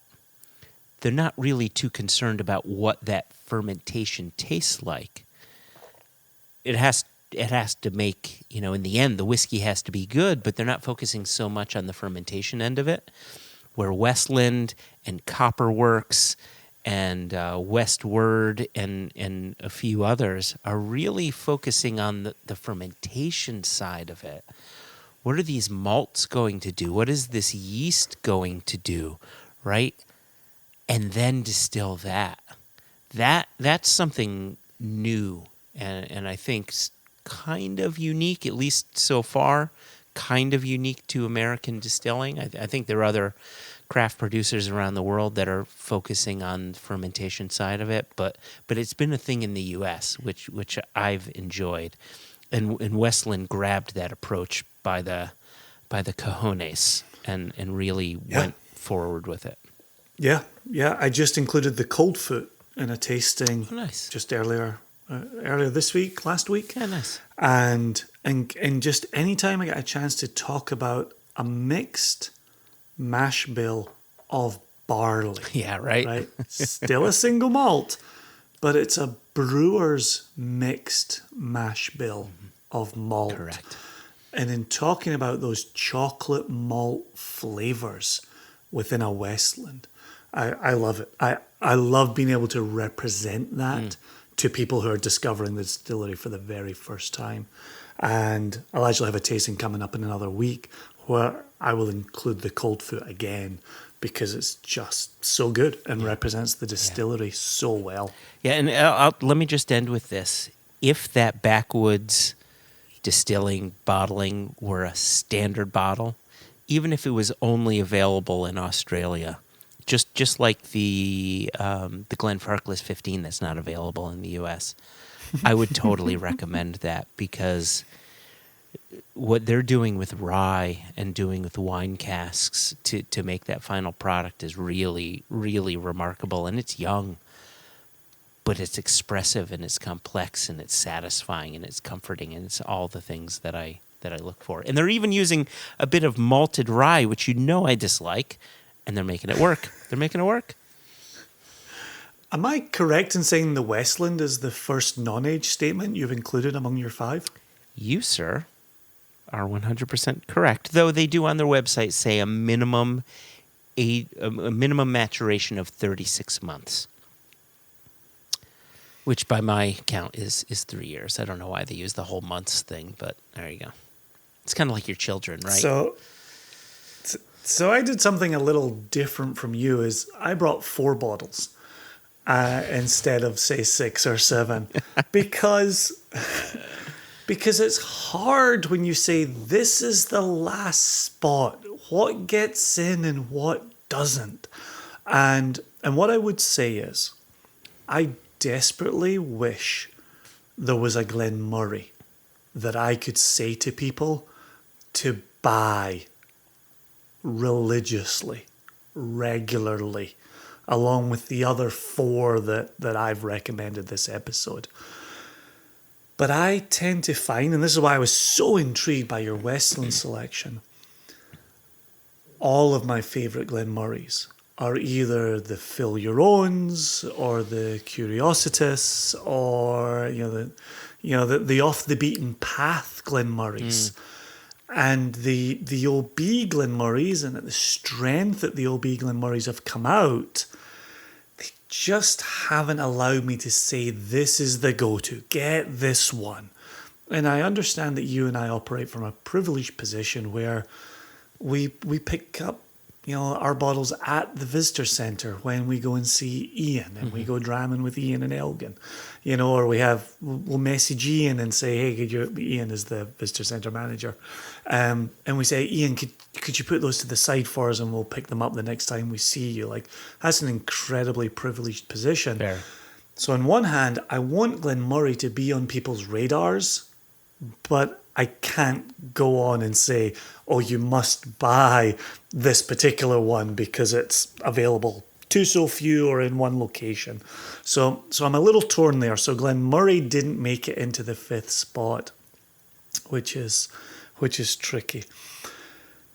The other one that is clearly in the running for me and takes us outside of the malt remit, it's also one that I've been including in my corporate tasting since October, and you and I have talked about it on the podcast many, many, many times, is Black Tot Rum. And in terms of offering up something that is for the whiskey drinker's palate. And obviously, we're dear friends with Ollie Chilton, and we drink with Ollie, and we see what he's doing with Black Tot, and it's imported by Impex, and I've included it in my tastings. There's a whole host of reasons to not include it in this, but we would be remiss to not bring it up. And so Black Tot would have been one for me to close out in spot number 5. So I didn't do that either. Would you not say though that the Glenmurray 18 is just a wonderful go-to whiskey? I mean, that one's. I don't own a bottle. You don't own a bottle, I don't own a bottle. It's not on my shelf. It's not a go-to. I'm looking at my Glenmurray shelf to see what I could offer up, and it's nothing that is a regular store-bought Glenmurray. Here's what you do: find a bottle of the 18. Open it, pour it. If you don't love it as an everyday drinker, like these have been, let me know, and I'll buy the rest of it from you. Because I think the 18 does a great job of expressing the distillery character. It's a higher ABV, which is good, and it's non-chill filtered. Oh. Yeah. You have my attention. Yeah.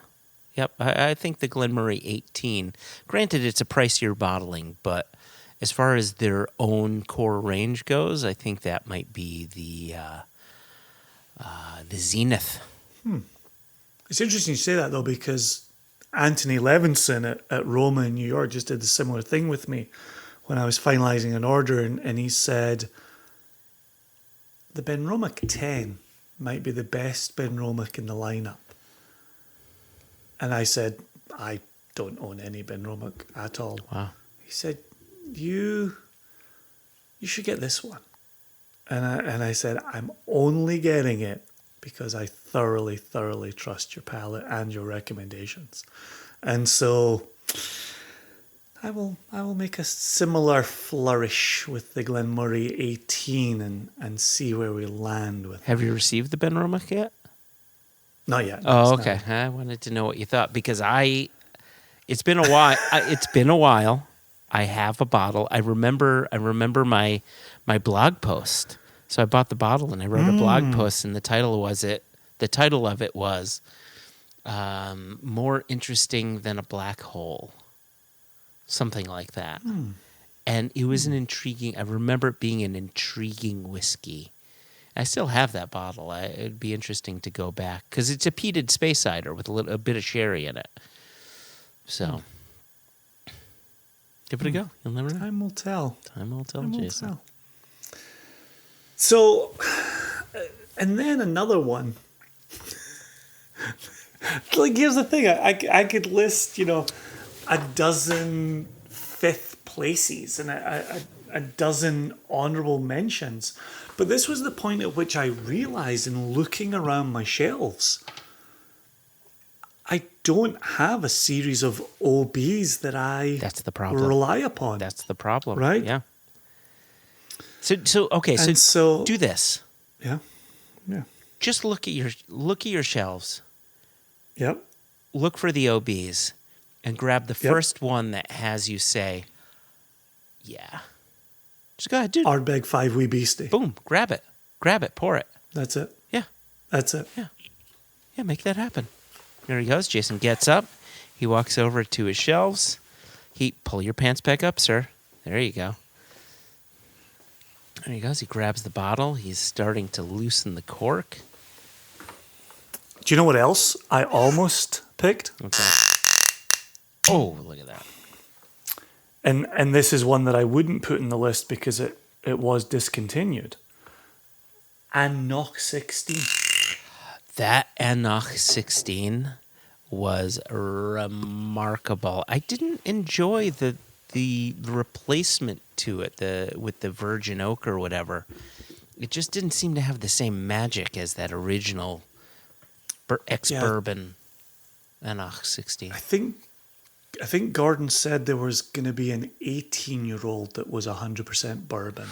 I think he said that the last time Jess and I saw him might even have been on the One Nation Under Whiskey podcast, but my memory is certainly not that good.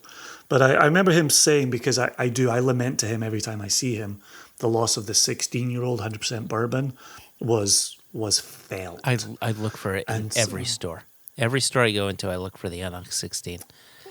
Well, I've got terrible news for you, because I bought them all from all of those stores you're looking in. So, I bought Unox 16 at the Old Pulteney Distillery because they had some. Oh, that's funny.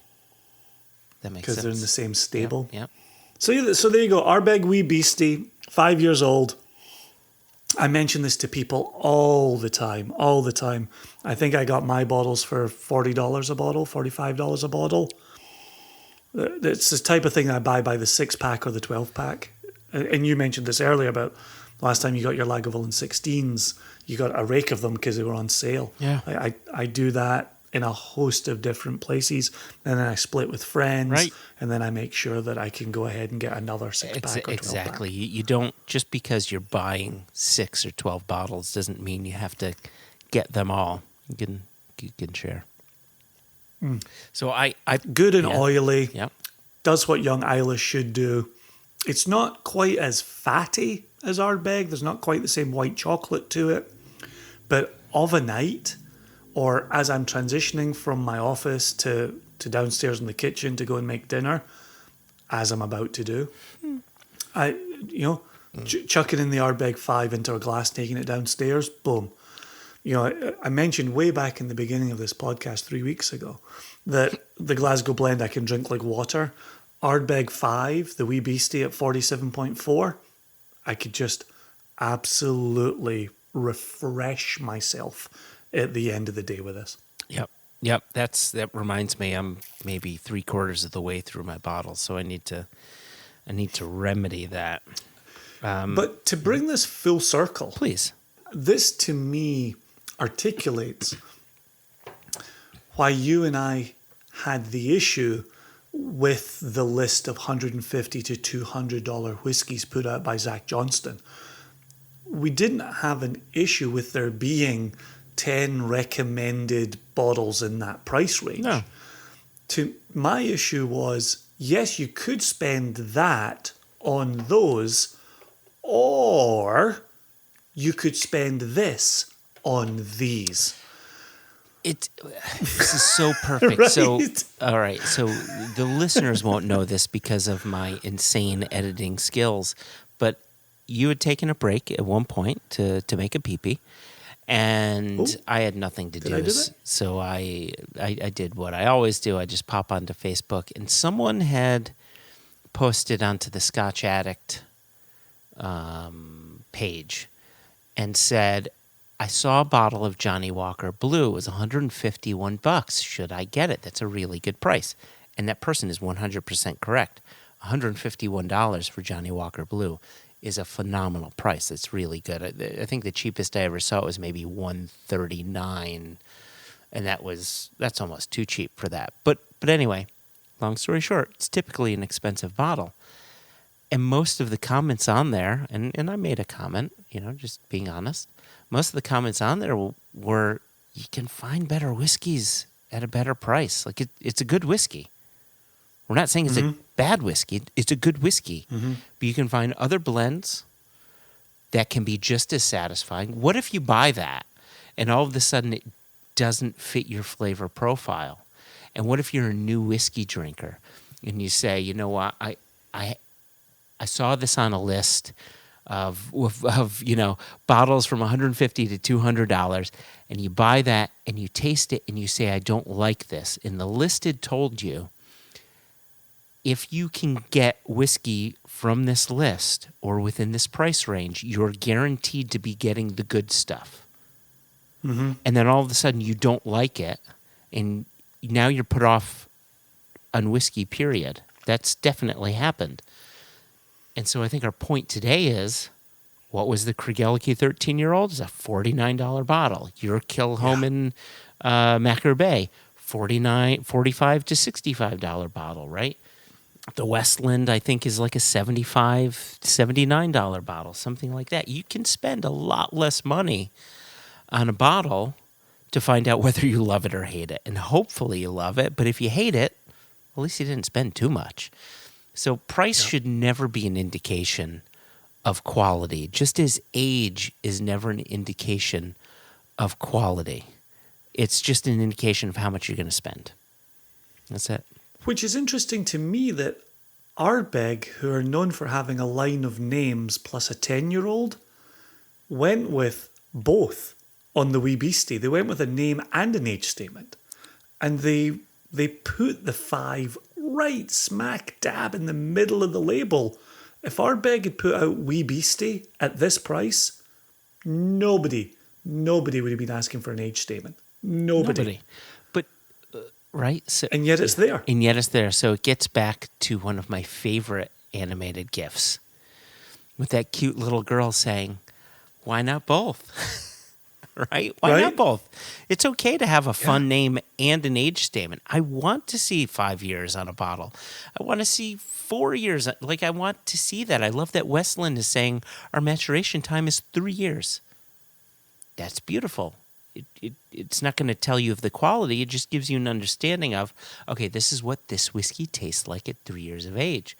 In a few months, you and I are going to release a couple 7-year-old Westlands. What does Westland taste at 7 years old, right? So it's. I think it'll be good for people to get an understanding of not what age does to price, but what age could do to flavor profile. Yep. Okay, Joshua, this has been a treat. This has been exactly what I hoped it would be. Before we get out of here, just as a recap, I'm just going to simply list my 5, and then you can list your 5. Good. And we can thank our dear listeners, and we can call it a day. So my 5 for just 5 things you should definitely have on your shelf. Great King Street by Compass Box Glasgow Blend, Glenfarclas 105, Springbank 12-year-old Cask Strength, Kilchoman Macker Bay, and Ardbeg Wee Beastie 5-year-old. There you go. God, what a list. That's a great list. So mine is Lagavulin 16-year-old, followed by Glenfarclas 15-year-old, followed by Springbank 15-year-old, followed by Craigellachie 13-year-old, then followed by Westland American Oak. And honourable mentions go to every whiskey not named. Indeed, I'm looking at my walls. I mean, last point, right? I mentioned before I still have my bottle of Benromick 10-year-old. It's not because it's a bad whiskey. It's because I have more whiskey than I will ever drink in my life, which gets back to a point you were mentioning earlier. We are way too privileged for our own good. No one should have as much whiskey as you and I have. And some people, this isn't even a dent in what some people have.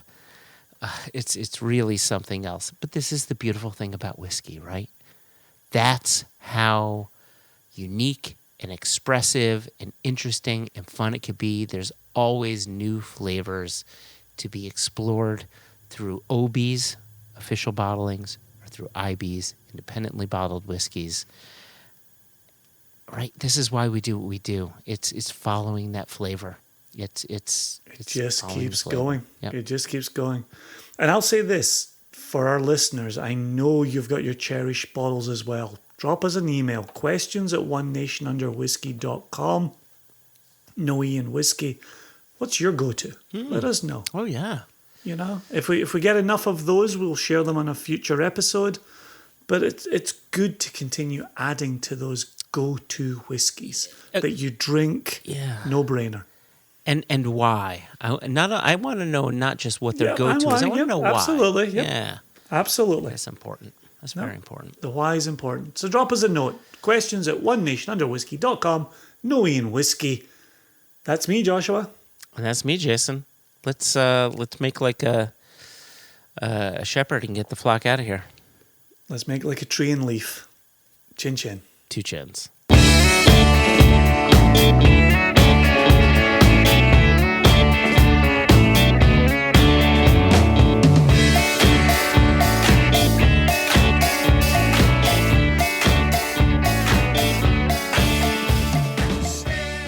Got a glass, got a bottle, we'll travel. I have glasses and bottles. I brought 2 glasses. I can get a second. I can get a third. I can get a fourth. I can get a fifth. Without really moving, I could get probably 8 glasses if need be. Okay, But Walter. you know. You need a tow? I like to brag. I can get you a tow. What time is it? Yeah. I can get you a tow by 3 o'clock. Just, Yeah. calmer than you are. Yeah. I don't think the microphone's picking up your shoulder shrugging. That's what the microphone wants you to think.